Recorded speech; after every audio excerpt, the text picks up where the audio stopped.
श्रीगजाननयुतं गणेश्वरं भजामि सततं सुरेश्वरं श्रीगजाननयुतं गणेश्वरम् अजेन्द्रपूजिता विघ्नेश्वरं गणाधिवन्दुतपदपद्मयुतं कुञ्जरभञ्जनचतुरतरकरं गुरुगुहादिनुतप्रणवाकारं कुञ्जरभञ्जनचतुरतरकरं गुरुगुहादिनुतप्रणवाकारं गजाननयुतं गणेश्वरं गजाननयुतं गणेश्वरं.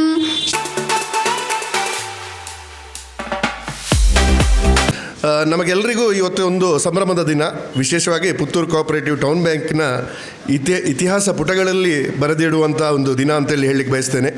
115 ವರ್ಷಗಳ ಇತಿಹಾಸವುಳ್ಳ ಈ ಒಂದು ಬ್ಯಾಂಕಿಗೆ ಪ್ರಥಮ ಶಾಖೆ ಒಂದು ದಾಖಲೆಯನ್ನೇ ಒಂದು ರೀತಿಯಲ್ಲಿ ನಿರ್ಮಿಸಿದ್ದೇವೆ ಅಂತೇಳಿ ಹೇಳ್ಬೋದು. ಇದು ಯಾತಕ್ಕೆ ಇಷ್ಟೊಂದು ತಡವಾಯಿತು ಇದರ ಬಗ್ಗೆ ಪ್ರಾಸ್ತಾವಿಕ ಮಾತಿನಲ್ಲಿ ನಮ್ಮ ನಿರ್ದೇಶಕರುಗಳು ಹಾಗೂ ಅಧ್ಯಕ್ಷರ ನುಡಿಯಲ್ಲಿ ನಮಗೆ ವಿವರಿಸಲಿಕ್ಕಿದ್ದಾರೆ. ಆದರೆ ನಮ್ಮ ಬೋರ್ಡಿಗಂತೂ ನಮ್ಮ ಈ ನಿರ್ದೇಶಕರ ಈ ಮಂಡಳಿಗೊಂದು ಬಹಳ ಒಂದು ತೃಪ್ತಿ ತರುವಂಥ ದಿನ ಅಂತೇಳಿ ನಾನು ಹೇಳಲಿಕ್ಕೆ ಬಯಸ್ತೇನೆ. ಪ್ರಥಮವಾಗಿ ನಮ್ಮ ಈ ಒಂದು ವಿಟ್ಲ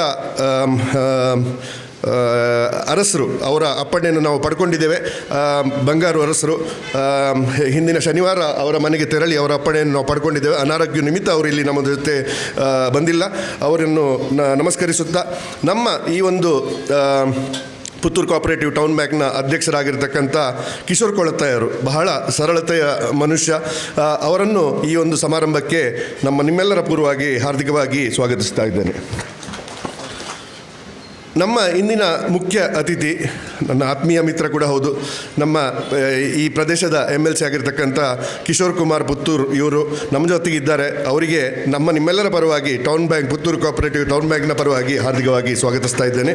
ಇವರಿಗೆ ಬ್ಯಾಂಕಿನ ನಿರ್ದೇಶಕರಾಗಿರುವಂಥ ಕಿರಣ್ ಬಲ್ನಾಡು ಇವರು ಗೌರವಾರ್ಪಣೆ ಮಾಡಬೇಕು.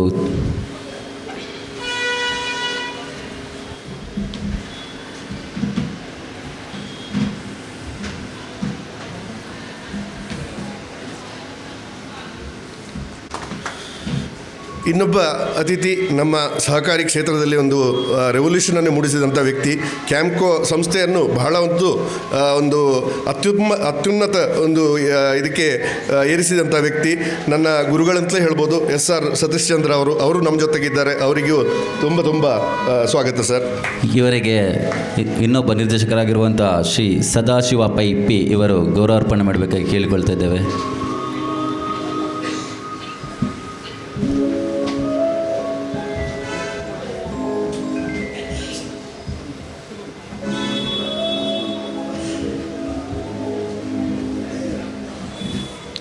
ವಿಟ್ಲ ಪಟ್ಟಣ ಪಂಚಾಯತ್ ಇದರ ಅಧ್ಯಕ್ಷರಾಗಿರ್ತಕ್ಕಂಥ ಕರುಣಾಕರ್ ನಾಯ್ತೋಟು ಇವರು ನಮ್ಮ ಜೊತೆ ಇಲ್ಲಿ ಸೇರಿಕೊಂಡಿದ್ದಾರೆ. ಅವರಿಗೂ ತುಂಬ ಸ್ವಾಗತವನ್ನು ಬಯಸ್ತಾ ಇದ್ದೇನೆ ಸರ್.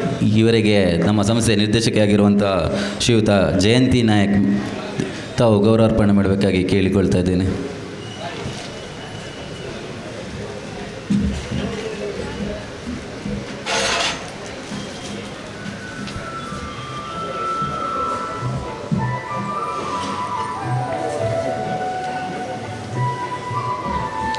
ಪುತ್ತೂರು ಕೋಆಪರೇಟಿವ್ ಟೌನ್ ಬ್ಯಾಂಕಿನ ಕಾರ್ಯನಿರ್ವಹಣಾಧಿಕಾರಿ CEO ಆಗಿರ್ತಕ್ಕಂಥ ಶೇಖರ್ ಶೆಟ್ಟರು ಈ ಒಂದು ಬ್ರ್ಯಾಂಚ್ ಇಲ್ಲಿ ಬರಬೇಕಿದ್ರೆ ಬಹಳಷ್ಟು ಶ್ರಮವನ್ನು ವಹಿಸಿಕೊಂಡಿದ್ದಾರೆ. ಮುಖ್ಯ ಕಾರಣಕರ್ತರು ಅಂತ ಹೇಳ್ಬೋದು. ಅವರಿಗೂ ನಮ್ಮ ಬ್ಯಾಂಕಿನ ಪರವಾಗಿ ಸ್ವಾಗತವನ್ನು ಬಯಸ್ತಾ ಇದ್ದೇನೆ. ನಮ್ಮ ಬ್ಯಾಂಕಿನ ಎಲ್ಲ ನಿರ್ದೇಶಕರುಗಳು ಬಹಳ ಶ್ರಮಿಸಿದ್ದಾರೆ. ಈ ಒಂದು ದಿನ ಎದುರು ನೋಡುತ್ತಾ ಇಲ್ಲಿ ನಮ್ಮ ಜೊತೆ ಸೇರಿಕೊಂಡು ಪ್ರತಿಯೊಂದು ವಿಷಯದಲ್ಲಿ ನಮ್ಮ ಜೊತೆ ತೊಡಗಿಸಿಕೊಂಡಿದ್ದಾರೆ. ಅವರಿಗೂ ಸ್ವಾಗತವನ್ನು ಬಯಸ್ತಾ ಇದ್ದೇನೆ. ನಮ್ಮ ಪುತ್ತೂರು ಕೋಆಪರೇಟಿವ್ ಟೌನ್ ಬ್ಯಾಂಕಿನ ಹಿಂದಿನ ನಿರ್ದೇಶಕರುಗಳು, ಅಧ್ಯಕ್ಷರುಗಳು, ಉಪಾಧ್ಯಕ್ಷರುಗಳು, ವಿಶೇಷವಾಗಿ ಇಲ್ಲಿ ಸೇರತಕ್ಕಂಥ ಶಿವಪ್ರಸಾದ್ ಅವರು ಇರ್ಬೋದು, ರಘುನಾಥರು ಇರ್ಬೋದು, ಪಾಂಡುರಂಗ್ ಹೆಗಡೆ ಅವರು ಇರ್ಬೋದು, ಅವರಿಗೂ ಸ್ವಾಗತವನ್ನು ಬಯಸ್ತಾ ಇದ್ದೇನೆ. ಬ್ಯಾಂಕಿನ ಸಿಬ್ಬಂದಿ ವರ್ಗ ಬಹಳ ಶ್ರಮಿಸಿದ್ದಾರೆ ಈ ಒಂದು ಬ್ರಾಂಚಿನ ಉದ್ಘಾಟನೆಗೊಳ್ಳಬೇಕಿದ್ರೆ. ಅದರಲ್ಲಿ ಪ್ರತ್ಯೇಕವಾಗಿ ಈ ಬ್ಯಾಂಕಿನ ಒಂದು ಏನು ಜವಾಬ್ದಾರಿಯನ್ನು ವಹಿಸಿಕೊಳ್ಳಿರ್ತಕ್ಕಂಥ ಚೇತನ್ ಅವರು, ಪವನ್ ಅವರು ಹಾಗೂ ಉದಯ್ ಅವರು, ಅವರಿಗೂ ವಿಶೇಷವಾಗಿ ಸ್ವಾಗತವನ್ನು ಬಯಸ್ತಾ ಇದ್ದೇನೆ. ವಿಟ್ಲ ಗ್ರಾಮದ ಮತ್ತು ಇಲ್ಲಿನ ಆಸುಪಾಸಿನ ಗ್ರಾಹಕ ಬಂಧುಗಳು, ನಮ್ಮ ಪುತ್ತೂರು ಕೋಆಪರೇಟಿವ್ನ ಟೌನ್ ಬ್ಯಾಂಕ್ನ ಸದಸ್ಯರುಗಳು ಇಲ್ಲಿಯ ಈ ಭಾಗದ ಬಹಳಷ್ಟು ಜನ ಇದ್ದಾರೆ. ಮುಂದೆ ಕೂಡ ಇಲ್ಲಿ ನಮ್ಮ ಸದಸ್ಯರುಗಳನ್ನು ನಾವು ಮಾಡಲಿಕ್ಕಿದ್ದೇವೆ. ಅವರಿಗೆಲ್ಲರಿಗೂ ಒಂದೇ ಮಾತಿನಲ್ಲಿ ಸ್ವಾಗತವನ್ನು ಬಯಸ್ತೇನೆ. ಪುತ್ತೂರು ಕೋಆಪರೇಟಿವ್ ಟೌನ್ ಬ್ಯಾಂಕಿನ ಹಿತೈಷಿಗಳು, ಆಹ್ವಾನಿತರು, ಅವರಿಗೂ ವಿಶೇಷವಾಗಿ ನಾನು ಸ್ವಾಗತವನ್ನು ಬಯಸ್ತೇನೆ. ಇಲ್ಲಿ ಭಾಳಷ್ಟು ನಮ್ಮ ಸಹಕಾರಿ ಕ್ಷೇತ್ರದಲ್ಲಿ ಒಂದು ಸಾಧನೆಯನ್ನು ಸಾಧಿಸತಕ್ಕಂಥ ವ್ಯಕ್ತಿಗಳನ್ನು ನೋಡ್ತಾ ಇದ್ದೇನೆ. ಸಾಜಾ ರಾಧಾಕೃಷ್ಣ ಆಳ್ವಾರ್ ಇರ್ಬೋದು, ಚನಿಲ ತಿಮ್ಮಪ್ಪ ಶೆಟ್ಟರ್ ಇರ್ಬೋದು, ನಮ್ಮ ಹೇರಳೆ ಗೋಪಾಲಕೃಷ್ಣ ಹೇರಳೆ ಅವರು ಇರ್ಬೋದು, ರಾಜೇಶ್ ಬನ್ನೂರ್ ಅವರು, ಅರುಣ್ ಕುಮಾರ್ ವಿಟ್ಲ ಅವರು, ಮಣಿಕಂಠ, ಹರೀಶ್ ನಾಯ್ಕ್, ಸುದರ್ಶನ್ ಪಡಿಯಾರ್ ಇರ್ಬೋದು, ವಿರೂಪಾಕ್ಷರು ವಕೀಲರು, ನರಸಪ್ಪ ಪೂಜಾರಿಯವರು, ಹಾಗೆ ಬೇರೆ ಬೇರೆ ಕ್ಷೇತ್ರಗಳಿಂದ, ಬೇರೆ ಬೇರೆ ಬ್ಯಾಂಕ್ಗಳಿಂದ, ಬೇರೆ ಬೇರೆ ಸಹಕಾರಿ ಸೊಸೈಟಿಗಳಿಂದ ನಮ್ಮ ಜೊತೆ ಇಲ್ಲಿ ಸೇರಿಕೊಂಡಿದ್ದಾರೆ, ಮುಂದೆ ಸೇರಲಿಕ್ಕೂ ಇದ್ದಾರೆ. ಅವರಿಗೆಲ್ಲರಿಗೂ ಒಂದೇ ಮಾತಿನಲ್ಲಿ ನಾನು ಸ್ವಾಗತವನ್ನು ಬಯಸ್ತೇನೆ. ಮತ್ತು ಈ ಕಟ್ಟಡದ ಮಾಲೀಕರು ಪೀಟರ್ ಫ್ರಾನ್ಸಿಸ್ ಲಸ್ರಾದೋ ಅವರು ಕೂಡ ನಮ್ಮ ಜೊತೆ ಇದ್ದಾರೆ, ಅವರಿಗೂ ಸ್ವಾಗತವನ್ನು ಬಯಸ್ತೇನೆ. ಬಹಳ ಮುಖ್ಯವಾಗಿ ನಮ್ಮ ಪತ್ರಕರ್ತ ಮಿತ್ರರು, ಪ್ರಚಾರವಿಲ್ಲದೆ ಯಾವುದೇ ಒಂದು ಉದ್ದಿಮೆ ಪ್ರಗತಿಯಲ್ಲಿ ಸಾಗಲಿಕ್ಕೆ ಸಾಧ್ಯವಿಲ್ಲ. ಹಾಗಾಗಿ ಅವರು ನಮ್ಮ ಜೊತೆ ತುಂಬ ಸಹಕಾರದಿಂದ ಇದ್ದಾರೆ. ಅವರಿಗೂ ಬಹಳ ಸುಸ್ವಾಗತವನ್ನು ಬಯಸ್ತೇನೆ. ಯಾರನ್ನಾದರೂ ಈ ಒಂದು ನನ್ನ ಸ್ವಾಗತ ಭಾಷಣದಲ್ಲಿ ಬಿಟ್ಟೋಗಿದ್ರೆ ಕ್ಷಮೆಯನ್ನು ಕೋರುತ್ತಾ ವಿರಮಿಸ್ತೇನೆ. ಜೈ ಹಿಂದ್. ಈ ನಮ್ಮ ಕಾರ್ಯಕ್ರಮದಲ್ಲಿ ವಿಶೇಷವಾಗಿ ನಮ್ಮ ಪುತ್ತೂರು ವಿಧಾನಸಭಾ ಕ್ಷೇತ್ರದ ಮಾಜಿ ಶಾಸಕರಾದಂಥ ಮಲ್ಲಿಕಾ ಪ್ರಸಾದ್ ಅವರಿದ್ದಾರೆ. ಅವರಿಗೆ ಆತ್ಮೀಯವಾದಂಥ ಸ್ವಾಗತವನ್ನು ಬಯಸ್ತಾ ಇದ್ದೇನೆ. ನಾನು ವೇದಿಕೆಯಲ್ಲಿ ಉಪಸ್ಥಿತರಿರತಕ್ಕಂಥ ಇವತ್ತಿನ ನಮ್ಮ ವಿಟ್ಲ ಬ್ರಾಂಚನ್ನು ಉದ್ಘಾಟನೆ ಮಾಡಿದಂಥ ಆತ್ಮೀಯರಾದಂಥ ಕಿಶೋರ್ ಕುಮಾರ್ ಅವರೇ, ಅದೇ ರೀತಿ ಸಹಕಾರಿ ಕ್ಷೇತ್ರದಲ್ಲಿ ಭಾಳಷ್ಟು ದೊಡ್ಡ ಹೆಸರು ನಮ್ಮ ಸತೀಶ್ ಅಣ್ಣ ಇದ್ದಾರೆ, ಅವರನ್ನು, ಅದೇ ರೀತಿ ವಿಟ್ಲ ಪಟ್ಟಣ ಪಂಚಾಯತ್ನ ಅಧ್ಯಕ್ಷರು, ಹಾಗೆ ವೇದಿಕೆಯಲ್ಲಿರೋ ನಮ್ಮ ಅಧ್ಯಕ್ಷರು, ಉಪಾಧ್ಯಕ್ಷರು, ಹಾಗೆಲ್ಲ ನಿರ್ದೇಶಕ ಬಂಧುಗಳೇ, ಇವತ್ತು ಈಗ ಸ್ವಾಗತ ಮಾಡಬೇಕಾದ್ರೆ ಹೇಳಿದರು 115 ವರ್ಷಗಳ ಇತಿಹಾಸ ಇರುವಂಥ ನಮ್ಮ ಕೋಆಪರೇಟಿವ್ ಟೌನ್ ಬ್ಯಾಂಕ್. ಒಂದು ಕಾಲ ಇತ್ತು ಸ್ವಾತಂತ್ರ್ಯ ಪೂರ್ವದಲ್ಲಿ 1909ನೇ ಇಸ್ವಿಯಲ್ಲಿ ಪುತ್ತೂರಿನಲ್ಲಿ ಕೇವಲ 2 ರಸ್ತೆಗಳು, ಒಂದು ಮುಖ್ಯ ರಸ್ತೆ ಮತ್ತೊಂದು ಕೋರ್ಟ್ ರಸ್ತೆ, 2 ರಸ್ತೆಗಳಿದ್ದಂಥ ಪುತ್ತೂರಿನಂಥ ಒಂದು ಚಿಕ್ಕ ಪಟ್ಟಣ, ಅವಿಭಜಿತ ದಕ್ಷಿಣ ಕನ್ನಡ ಜಿಲ್ಲೆಯಲ್ಲಿ ಮಂಗಳೂರು, ಉಡುಪಿಯನ್ನು ಬಿಟ್ಟರೆ ಮತ್ತೆ ಇದ್ದಂಥ ಪುಟ್ಟ ಪಟ್ಟಣ ಅದು ಪುತ್ತೂರು. ಆ ಪುತ್ತೂರಿನಲ್ಲಿ ಇಡೀ ದಕ್ಷಿಣ ಕನ್ನಡ ಜಿಲ್ಲೆಯ ಕೋಆಪರೇಟಿವ್ ಸೆಕ್ಟರ್ನಲ್ಲಿ, ಅದು ಕರ್ನಾಟಕದಲ್ಲಿ ತಕ್ಷಣ ನನಗೆ ಗೊತ್ತಿದ್ದಾಗೆ 2ನೇ ಸಂಸ್ಥೆ ಕಾಣ್ತದೆ ನಮಗೆ. ಪ್ರಥಮವಾಗಿ ಧಾರವಾಡದಲ್ಲಿ ಒಂದು ಪ್ರಾರಂಭವಾಗಿರುವಂಥದ್ದು. 1909ನೇ ಇಸ್ವಿಯಲ್ಲಿ ಮೊಳಹಳ್ಳಿ ಶಿವರಾಯರು ಪ್ರಾರಂಭ ಮಾಡಿದಂತಹ ಒಂದು cooperative town bank, rural bank ಅಂತ ಅದನ್ನು ಮೊದಲು ಕರಿತಾ ಇದ್ವಿ.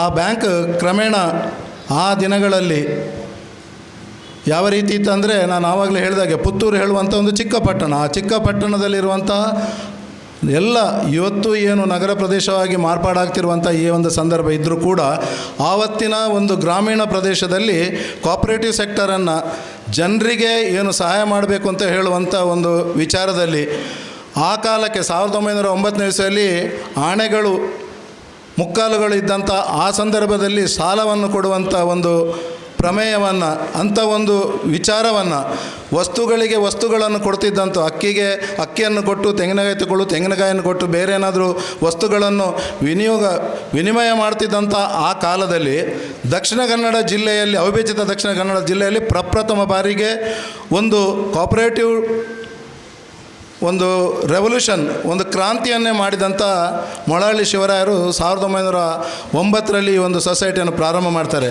ನನ್ನ ಮನಸ್ಸಿನಲ್ಲಿದೆ, ಆವತ್ತಿನಿಂದ ಇವತ್ತಿನವರೆಗೂ 115 ವರ್ಷಗಳ ಸುದೀರ್ಘವಾದಂಥ ಒಂದು ಚರಿತ್ರೆ ನಮ್ಮ ಬ್ಯಾಂಕಿಗಿದೆ. ಆದರೆ ನಮ್ಮ ಮನಸ್ಸಿನಲ್ಲಿ ತುಂಬ ಜನರಿಗಿದೆ, ಇಷ್ಟು ವರ್ಷದಲ್ಲಿ ನೀವು ಯಾಕೆ ಬ್ರ್ಯಾಂಚ್ಗಳನ್ನು ಮಾಡಲಿಲ್ಲ ಅಂತ. ನನ್ನ ಅನಿಸಿಕೆ, ಆವತ್ತಿನ ನಮ್ಮ ಹಿರಿಯರು ಮಂಗಳೂರಿನಲ್ಲಿ, ನಾನು ಇವತ್ತು ನಿನ್ನೆ ಪತ್ರಿಕೆಯಲ್ಲಿ ಓದಿದೆ, ಕೆನರಾ ಬ್ಯಾಂಕ್ ಅಂತ ಹೇಳುವಂಥ ಒಂದು ಸಂಸ್ಥೆ, ಅದು ನಮಗಿಂತ 1 ವರ್ಷ ಮೊದಲು ಪ್ರಾರಂಭ ಆಗಿತ್ತು. ಹಾಗಾಗಿ ಅಲ್ಲಿಗೆ ಬೇರೆ ಒಂದು ವ್ಯವಸ್ಥೆಗಳು ಬ್ಯಾಂಕ್ ಆಗುವಾಗ ನಮ್ಮಲ್ಲಿ ಕೋಆಪರೇಟಿವ್ ಸೆಕ್ಟರ್ನಲ್ಲಿ ಮಾಡಿದಂಥದ್ದು ಇದು ಪುತ್ತೂರಿಗೆ ಸೀಮಿತ ಅಂತ ಆವತ್ತಿನ ನಮ್ಮ ಬಂಧುಗಳು ತಿಳ್ಕೊಂಡಿರ್ಬೋದು ಅಂತ ನನ್ನ ಭಾವನೆ. ಯಾಕಂದರೆ ಸ್ವಾತಂತ್ರ್ಯ ಪೂರ್ವದಲ್ಲಿ ಇದ್ದಂತಹ ಒಂದು ವ್ಯವಸ್ಥೆಗಳು ಆ ವ್ಯವಸ್ಥೆಗೆ ಸರಿಯಾಗಿ ಪುತ್ತೂರನ್ನು ಮಾತ್ರ ಕೇಂದ್ರೀಕೃತವಾಗಿ, ಆ ಬಳಿಕ ಪುತ್ತೂರಿನಲ್ಲಿ ಬೇರೆ ಬೇರೆ ರೀತಿಯ ವಿಚಾರಗಳು, ಬೇರೆ ಬೇರೆ ರೀತಿಯ ಬ್ಯಾಂಕ್ಗಳೆಲ್ಲ ಬಂದಾಗಲೂ ಕೂಡ ನಮ್ಮ ಕೋಆಪರೇಟಿವ್ ಟೌನ್ ಬ್ಯಾಂಕ್ ಪುತ್ತೂರಿನ ಹೃದಯ ಭಾಗದಲ್ಲಿ, ಅದೊಂದು ನಿಮಗೆ ಇವತ್ತು ಹೋದರೂ ಒಂದು ಮೈಲ್ ಸ್ಟೋನ್, ಏನು ಕೇಳಿದ್ರು ಅದೊಂದು ಲ್ಯಾಂಡ್ ಮಾರ್ಕ್. ಟೌನ್ ಬ್ಯಾಂಕ್ ಅಂದರೆ ಅದೊಂದು ಲ್ಯಾಂಡ್ ಮಾರ್ಕ್. ಆ ಹೃದಯ ಭಾಗದಲ್ಲಿ ಸ್ವಂತ ಕಟ್ಟಡವನ್ನು, ಆ ಕಾಲಕ್ಕೆ ಸ್ವಂತ ಕಟ್ಟಡವನ್ನು ಮಾಡಿ ಒಂದು ಬ್ಯಾಂಕನ್ನು ನಿರ್ವಹಣೆ ಮಾಡಿದ್ದೇ ಒಂದು ಅದ್ಭುತ ಕೆಲಸ. ಆದರೆ ಮತ್ತೆ ಮತ್ತೆ ನಾವು ಬೇರೆ ಬೇರೆ ಬ್ಯಾಂಕ್ಗಳೆಲ್ಲ ಪ್ರಾರಂಭ ಆದಾಗ ನಮ್ಮ ಮನಸ್ಸಿನಲ್ಲಿ ಬಂದದ್ದು, ಇತ್ತೀಚೆಗಿನ ವರ್ಷಗಳಲ್ಲಿ ನಮ್ಮ ಮಹಾಸಭೆಗಳಲ್ಲಿ ಎಲ್ಲರೂ ಒತ್ತಾಯ ಮಾಡಲಿಕ್ಕೆ ಪ್ರಾರಂಭ ಮಾಡಿದರು, ನಾವೊಂದು ಬ್ರ್ಯಾಂಚನ್ನು ಓಪನ್ ಮಾಡಲಿಲ್ಲ, ಯಾಕೆ ನೀವು ಮಾಡಬೇಕು ಅಂತ ಹೇಳುವಂಥದ್ದು. ನಿಮಗೆ ಗೊತ್ತಿರಬೇಕು ಬಂಧುಗಳೇ, ನಮ್ಮ ಕೋಆಪರೇಟಿವ್ ಸೆಕ್ಟರ್ನಲ್ಲಿರುವಂಥ ಇದರಲ್ಲಿ ನಾವು ಕೋಆಪರೇಟಿವ್ ಸೆಕ್ಟರ್ನಿಂದ ರಿಸರ್ವ್ ಬ್ಯಾಂಕಿನ ಅಂಡರ್ನಲ್ಲಿ ನಾವು ಬಂದಾಗ ಎಲ್ಲವೂ ರಿಸರ್ವ್ ಬ್ಯಾಂಕಿನಲ್ಲಿ ಏನು ಶೆಡ್ಯೂಲ್ ಬ್ಯಾಂಕ್ಗಳಿಗೆ ಏನು ವ್ಯವಸ್ಥೆಗಳಿದ್ದಾವೆ ಅದಕ್ಕಿಂತ ಜಾಸ್ತಿಯಾಗಿ ರಿಸ್ಟ್ರಿಕ್ಷನ್ಗಳನ್ನು RBI ಹಾಕಲಿಕ್ಕೆ ಶುರು ಮಾಡಿದ್ದವು. ಹಾಗಾಗಿ RBI, ಭಾರತೀಯ ರಿಸರ್ವ್ ಬ್ಯಾಂಕ್ ಏನು ನಮ್ಮ ಮೇಲೆ ಒಂದು ಎಲ್ಲ ಕಟ್ಟಡಪ್ಪಣೆಗಳನ್ನು ಕೊಡ್ತಾ ಇದ್ದು, ಆ ಸಂದರ್ಭಕ್ಕೆ ಅದನ್ನು ಹೊಂದಿಕೊಳ್ಳಲಿಕ್ಕೆ ಆವತ್ತಿನ ಕಾಲಕ್ಕೆ ಸ್ವಲ್ಪ ಕಷ್ಟ ಆಯಿತು. ಬೇರೆ ಬೇರೆ ವಿಚಾರದಲ್ಲಿ ಅದು ನಿಮಗೆ ಬ್ಯಾಂಕಿಂಗ್ನ ಕ್ಷೇತ್ರದಲ್ಲಿ ಬಿಟ್ಟು ಬೇರೆ ಯಾವುದೇ ಉತ್ಪತ್ತಿಗಳು ಬರಬಾರ್ದು ಅಂತ ಹೇಳುವಂಥದ್ದು. ನಮ್ಮ ಬ್ಯಾಂಕ್ನಲ್ಲಿರುವಂಥ ಯಾವುದೇ ಒಂದು ಕಟ್ಟಡವನ್ನು ನೀವು ಬಾಡಿಗೆ ಕೊಡಬಾರ್ದು, ಅಥವಾ ಇನ್ನೊಂದು ಯಾವುದನ್ನು ಮಾಡಿ ಉತ್ಪತ್ತಿಯನ್ನು ತಗೊಳ್ತೀರಿ ಅಂತಾದರೆ ಬ್ಯಾಂಕಿಂಗ್ ಕ್ಷೇತ್ರದಲ್ಲಿ ನಿಮಗೆ ಮಾಡಲಿಕ್ಕೆ ಒಂದು ಬ್ರಾಂಚ್ಗಳನ್ನು ಮಾಡಲಿಕ್ಕೆ ಅವಕಾಶಗಳನ್ನು ಇಲ್ಲ ಅಂತ ಹೇಳುವಂಥದ್ದು ಆಗಿತ್ತು. ಹಾಗಾಗಿ ಆವತ್ತು ಆ ಬ್ರಾಂಚನ್ನು ಮಾಡಲಿಕ್ಕೆ ಆಗಲಿಲ್ಲದಕ್ಕೆ ನಾವು ನಿಜವಾಗಿ ತುಂಬ ನಮ್ಮ ಮನಸ್ಸಿನಲ್ಲಿ ಎಲ್ಲರಿಗೂ ಬೇಸರ ಇದೆ. ಆದರೆ ಮತ್ತೆ ಮುಂದುವರೆದು ಇವತ್ತು 115ನೇ ವಾರ್ಷಿಕ ಮಹಾಸಭೆ ಬಳಿಕ ಇವತ್ತು ನಾವು ಈ ಒಂದು ದೊಡ್ಡ ರೀತಿಯಲ್ಲಿ ವಿಟ್ಲಕ್ಕೆ ಮತ್ತು ಪುತ್ತೂರಿಗೆ ಒಂದು ದೊಡ್ಡ ಸಂಬಂಧ ಇದೆ. ನನಗೆ ಗೊತ್ತಿದ್ದ ಹಾಗೆ ಮೊಳಹಳ್ಳಿ ಶಿವರಾಯರು, ನಾನು ಅವರ ಚರಿತ್ರೆಯನ್ನು ಓದಿದಾಗ ನನಗೆ ಅನಿಸ್ತಾ ಇತ್ತು, ಅವರು ಪುತ್ತೂರಿನಿಂದ ವಿಟ್ಲಕ್ಕೆ ಸೈಕಲ್ನಲ್ಲಿ ಬರ್ತಾ ಇದ್ದದ್ದು ಅವರ ಜೀವನ ಚರಿತ್ರೆಯಲ್ಲಿ ಒಂದು ಕಡೆಯಲ್ಲಿ ಕಾಣ್ತದೆ. ಯಾಕಂದರೆ ಅಷ್ಟು ಪ್ರೀತಿಯ ಒಂದು ಅವರ ಊರು ಪುತ್ತೂರು ಬಿಟ್ಟರೆ ಅವರಿಗೆ ಮತ್ತೆ ವಿಟ್ಲದ ಈ ಭಾಗದಲ್ಲಿ. ಹಾಗಾಗಿ ನಮ್ಮ ಪ್ರಥಮವಾದಂಥ ಒಂದು ಬ್ರ್ಯಾಂಚ್ ಆಗಬೇಕಂದ್ರೆ ಅದು ವಿಟ್ಲದಲ್ಲೇ ಆಗಬೇಕು ಅಂತ ನಮ್ಮೆಲ್ಲ ಹಿರಿಯರು ಅಪೇಕ್ಷೆ ಪಟ್ಟದ ಕಾರಣ ಇವತ್ತು 14ನೇ ತಾರೀಕು ನವಂಬರ್ 2024 ಇವತ್ತಿನ ಈ ಒಂದು ದಿನ ನಾವು ಇವತ್ತು ಇಲ್ಲಿ ವಿಟ್ಲದಲ್ಲಿ ನಾವು ಹೊಸ ಬ್ರ್ಯಾಂಚನ್ನು ಇವತ್ತು ಈಗಾಗಲೇ ಉದ್ಘಾಟನೆ ಮಾಡಿದ್ದೇವೆ.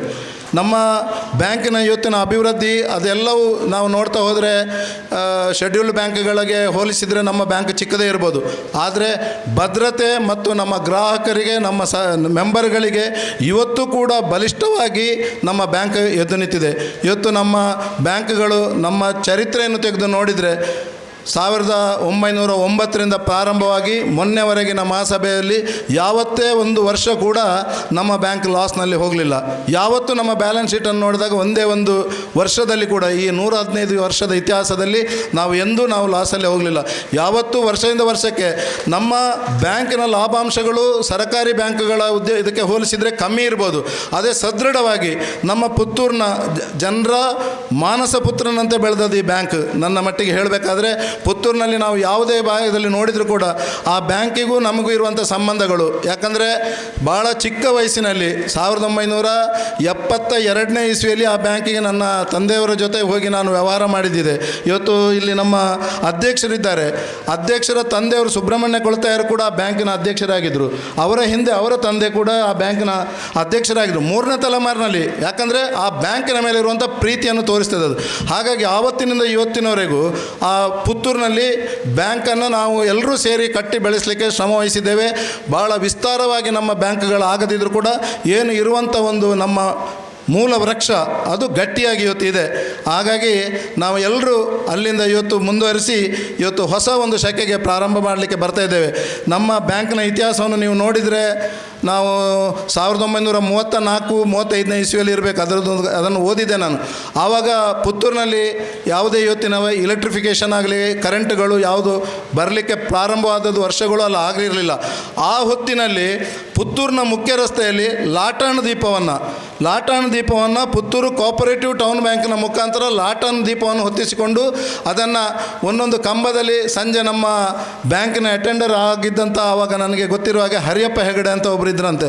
ಆ ಹರಿಯಪ್ಪ ಹೆಗಡೆಯವರು ಸಂಜೆ 6 ಗಂಟೆ ಆಯಿತು ಅಂದರೆ ಅದನ್ನು ದೀಪ ಹಚ್ಚಿಕೊಂಡು ಹೋಗ್ತಾಯಿದ್ರು. ಯಾಕಂದರೆ ದಾರಿದೀಪದ ವ್ಯವಸ್ಥೆ ಅಷ್ಟು ಜನಮಾನಸದಲ್ಲಿ ಆವತ್ತಿನ ದಿನಗಳಲ್ಲಿ ನಮ್ಮ ಬ್ಯಾಂಕ್ ಅಂದರೆ ಅದು ಕೋಆಪರೇಟಿವ್ ಟೌನ್ ಬ್ಯಾಂಕ್ ಅಂದರೆ ನಮ್ಮ ಬ್ಯಾಂಕು. ರಸ್ತೆಗೆ ಹೋಗಬೇಕಾದ್ರೆ ದಾರಿದೀಪವನ್ನು ತೋರಿಸಲಿಕ್ಕೆ ಹೊರಟಂಥ ಬ್ಯಾಂಕ್. ಇವತ್ತು ನಾವು ಹೊಸ ಆಧುನಿಕ ಯುಗಕ್ಕೆ ಬಂದು ಇವತ್ತು ನಮ್ಮ ದೇಶದ ಪ್ರಧಾನಿಗಳು ಹೇಳುವಂತೆ ಸೋಲಾರ್ ಸಿಸ್ಟಮ್ಗೆ ಹೋಗಬೇಕು ಅಂತ ಇದ್ದರೆ ಇವತ್ತು ನಾವು ನಮ್ಮ ಬ್ಯಾಂಕ್ನಲ್ಲಿ ಇಡೀ ನಮ್ಮ ಸಿಸ್ಟಮೇ ಇವತ್ತು ಸೋಲಾರ್ ಸಿಸ್ಟಮಲ್ಲಿ ನಡೀತಾ ಇದೆ.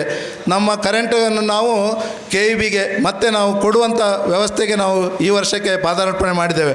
ಅಷ್ಟು ದೊಡ್ಡ ರೀತಿಯ ಒಂದು ವ್ಯವಸ್ಥೆಯನ್ನು ನಮ್ಮ ಬ್ಯಾಂಕಿಂಗ್ ಕ್ಷೇತ್ರದಲ್ಲಿ ಮಾಡಿದ್ದೇವೆ. ಇನ್ನು ನಾನು ಒಂದು ವಿಷಯವನ್ನು ತಮ್ಮ ಗಮನಕ್ಕೆ ತರಬೇಕಾಗಿದೆ. ಇವತ್ತು ನಾವು ಬೆಳೆದಂಥ ಈ ಪುತ್ತೂರಾಗಲಿ ಇಡೀ ದಕ್ಷಿಣ ಕನ್ನಡ ಜಿಲ್ಲೆ, ಅವಿಭಜಿತ ದಕ್ಷಿಣ ಕನ್ನಡ ಜಿಲ್ಲೆಯ ಎಲ್ಲ ಭಾಗದಲ್ಲೂ ಕೂಡ ಇವತ್ತು ನಾವು ಹೊಸ ಉದ್ಯೋಗಕ್ಕೆ ಕಂಪ್ಯೂಟರೈಸ್ ಆಗಿದೆ ನಮ್ಮ ಬ್ಯಾಂಕ್ಗಳು. ಲೆಜ್ಜರ್ ಪುಸ್ತಕಗಳು ಬರೀಲಿಕ್ಕಿಲ್ಲ, ಆದಷ್ಟು ಕಮ್ಮಿ ಜನ ಇದ್ದು ನಾವು ಇದು ಖಾಲಿ ಕಂಪ್ಯೂಟರ್ ಯುಗದಲ್ಲಿ ಹೋಗ್ತಾ ಇರಬೇಕಾದ ಕೂಡ ಒಂದು ಕಾಲದಲ್ಲಿ ಪುತ್ತೂರು ಅಂತ ಹೇಳುವಂಥದ್ದು ರೈತಾಪಿ ವರ್ಗದ ಪುತ್ತೂರು ಪೇಟೆ ಅಂತ ನಾವು ಏನು ಇವತ್ತು ತಿಳ್ಕೊಂಡಿದ್ರು ಕೂಡ ಮುಖ್ಯ ರಸ್ತೆ ಬಿಟ್ಟರೆ ಹಿರಿಯ ತಿಮ್ಮಪ್ಪಣ್ಣನಿಗೆಲ್ಲ ಗೊತ್ತಿದೆ. ಆ ಪುತ್ತೂರಿನ ಇಡೀ ಪರಿಸರ ಎಲ್ಲ ಬೇಸಾಯ ಮಾಡ್ತಿದ್ದಂಥ ಒಂದು ಮತ್ತು ಹೈನುಗಾರಿಕೆ ಮಾಡ್ತಾರೆ. ಮನೆಯಲ್ಲಿ ಎಲ್ಲ ದನಗಳನ್ನು ಸಾಕ್ತಿದ್ದಂಥ ಕಾಲ. ಆ ಕಾಲದಲ್ಲಿ ನಮ್ಮ ಬ್ಯಾಂಕಿನ ಚರಿತ್ರೆಯನ್ನು ನೀವು ತೆಗೆದು ನೋಡಿದರೆ ಆ ಕಾಲದಲ್ಲಿ ಇವತ್ತು ನಮ್ಮಲ್ಲಿ ಪಶುವೈದ್ಯಗಳ ಶಾಲೆಗಳಿದ್ದಾವೆ, ಕೃತಕ ಗರ್ಭಧಾರಣ ಕೇಂದ್ರಗಳಿದ್ದಾವೆ, ದನಗಳಿಗೆ ಕೃತಕ ಗರ್ಭಧಾರಣೆಯನ್ನು ಮಾಡ್ತಾ ಇದ್ದೇವೆ ನಾವು. ಆದರೆ ಆ ಕಾಲದಲ್ಲಿ ನಮ್ಮ ಕೋಆಪರೇಟಿವ್ ಟೌನ್ ಬ್ಯಾಂಕ್ನಲ್ಲಿ ಒಂದು ಎತ್ತನ್ನು ಸಾಕಿ ಆ ಎತ್ತಿನ ಮುಖಾಂತರ ನಮ್ಮ ಯಾವ ರೈತರ ಮನೆಯಲ್ಲಿ ಹಸುಗಳಿಗೆ ಏನು ಅವಶ್ಯಕತೆ ಇದ್ದಾಗ ಅದನ್ನು ಪೂರೈಕೆ ಮಾಡಲಿಕ್ಕೆ ಇರುವಂಥ ಒಂದು ಸಂದರ್ಭ ಕೂಡ ಪುತ್ತೂರು ಕೋಆಪರೇಟಿವ್ ಟೌನ್ ಬ್ಯಾಂಕ್ ಇತ್ತು. ನಾನು ಯಾಕೆ ಈ ಮಾತನ್ನು ಉಲ್ಲೇಖ ಮಾಡ್ತೇನೆ ಅಂದರೆ ಜನಮಾನಸದಲ್ಲಿ ಜನತೆಯ ಬ್ಯಾಂಕಾಗಿ ನಾವು ಇವತ್ತು ಬೆಳೆದು ಬಂದಿದ್ದೇವೆ. ಮತ್ತು ಬಂದಿರುವಂಥ ಚರಿತ್ರೆಗಳು ನಾವೆಲ್ಲ ಇವತ್ತು ಪತ್ರಿಕೆಯಲ್ಲಿ ನಾವು ಮಾಧ್ಯಮದ ಸ್ನೇಹಿತರು ನಮಗೆ ಹೇಳ್ತಾರೆ, ನಾವು ಇಷ್ಟು ಲಾಭ ಪಡೆದಿದ್ದೇವೆ, ಇಷ್ಟು ಬರ್ತಾ ಇದೆ, ಡಿವಿಡೆಂಟ್ ಇಷ್ಟು 10% ಇದೆ, 12% ಕೊಡ್ತಾ ಇದ್ದೇವೆ, ಎಲ್ಲವೂ ಕೊಡ್ತೇವೆ, 9,000 ಚಿಲ್ಲರೆ ನಮ್ಮ ಸದಸ್ಯರುಗಳಿದ್ದಾರೆ, ಎಲ್ಲವೂ ಇದ್ದಾರೆ. ಆದರೆ ನಮ್ಮ ಮೂಲ ಮಂತ್ರವಾಗಿರುವಂಥ ನಮ್ಮ ಪುತ್ತೂರು ಅದರ ಏನು ಬೇಸ್ ಅದನ್ನು ನಾವು ಇಟ್ಟುಕೊಂಡು ಇವತ್ತು ನಾವು ಪ್ರಪ್ರಥಮ ಬ್ರ್ಯಾಂಚನ್ನು ಇಲ್ಲಿ ವಿಟ್ಲದಲ್ಲಿ ನಾವು ಪ್ರಾರಂಭ ಮಾಡ್ತಾ ಇದ್ದೇವೆ. ನನಗೆ ಅನಿಸ್ತದೆ ವಿಟ್ಲದ ಮಹಾಜನತೆ ತುಂಬ ಇವತ್ತು ಫೀಲ್ಡ್ ಕಾಂಪಿಟೇಷನ್ನಲ್ಲಿದೆ. ಬ್ಯಾಂಕಿಂಗ್ ವ್ಯವಹಾರ ಹೇಳುವಂಥದ್ದು ತುಂಬ ಕಾಂಪಿಟೇಷನ್. ಹಾಗಾಗಿ ಮುಂದಿನ ದಿನಗಳಲ್ಲಿ ವಿಟ್ಲದ ಜನತೆಗೆ ಅತ್ಯುತ್ತಮ ರೀತಿಯ ಸೇವೆ ಕೊಡಲಿಕ್ಕೆ ನಮ್ಮ ಸಿಬ್ಬಂದಿ ವರ್ಗದವರು ಮತ್ತು ಅದಕ್ಕೆ ಸಹಕಾರ ಬೇಕಾದರೆ ನಮ್ಮ ಬೋರ್ಡ್ನವರು, ಆಡಳಿತ ಮಂಡಳಿಯವರು ಸದಾ ನಿಮ್ಮ ಜೊತೆ ಇರ್ತೇವೆ ಅಂತ ಹೇಳ್ತಾ, ಮತ್ತೊಮ್ಮೆ ನೀವೆಲ್ಲರೂ ಈ ಒಂದು ಕಾರ್ಯಕ್ರಮಕ್ಕೆ ಯಾರನ್ನಾದರೂ ಹೆಸರಿಸಲಿಕ್ಕೆ ಬಿಟ್ಟು ಹೋಗಿದರೆ ಮತ್ತೊಮ್ಮೆ ನಿಮ್ಮೆಲ್ಲರ ಪಟ್ಟಣ ಪಂಚಾಯತ್ನ ತುಂಬ ಜನ ನಮ್ಮ ಇಲ್ಲಿ ಸದಸ್ಯರುಗಳು, ಕೌನ್ಸಿಲರ್ಗಳು ಬಂದಿದ್ದಾರೆ. ಅವರಿಗೆ ಕೂಡ ನಾನು ಸ್ವಾಗತವನ್ನು ಬಯಸ್ತಾ ಎಲ್ಲರನ್ನ ಮತ್ತೊಮ್ಮೆ ಹೃದಯಪೂರ್ವಕವಾಗಿ ಸ್ವಾಗತಿಸ್ತಾ ಇಷ್ಟು ಹೊತ್ತು ಮಾತನಾಡಲಿಕ್ಕೆ ಅವಕಾಶ ಮಾಡಿಕೊಟ್ಟಂಥ ನಿಮಗೆಲ್ಲರಿಗೂ ವಂದಿಸ್ತಾ ನನ್ನ ಮಾತನ್ನು ಮುಗಿಸ್ತೇನೆ. ಜೈ ಹಿಂದ್. ವಂದನೆಗಳು ಸರ್. ಟೌನ್ ಬ್ಯಾಂಕ್ ಇದರ ನೂತನ ಶಾಖೆಯನ್ನು ವಿಟ್ಟದಲ್ಲಿ ಪ್ರಾರಂಭ ಮಾಡಿದ್ದೇವೆ. ಈ ಶುಭ ಸಂದರ್ಭದಲ್ಲಿ ವೇದಿಕೆ ಮೇಲೆ ಆಸೀನರಾಗಿರ್ತಕ್ಕಂತಹ ಕಿಶೋರಣ್ಣನವರೇ, ನನ್ನ ಆತ್ಮೀಯ ಮಿತ್ರರು, ನನ್ನ ಮಾರ್ಗದರ್ಶಕರಾದಂತಹ ಕ್ಯಾಂಕೋದ ಮಾಜಿ ಅಧ್ಯಕ್ಷರಾದಂತಹ ಸತೀಶ್ ಚಂದ್ರ ಅವರೇ, ವೇದಿಕೆ ಮೇಲೆ ಆಸೀನರಾಗಿರ್ತಕ್ಕಂಥ ಎಲ್ಲ ಗಣ್ಯರೇ, ವೇದಿಕೆ ಮುಂಭಾಗದಲ್ಲಿರ್ತಕ್ಕಂತಹ ಗೋಪಾಲಣ್ಣನವರೇ, ತಿಮ್ಮಪ್ಪನವರೇ,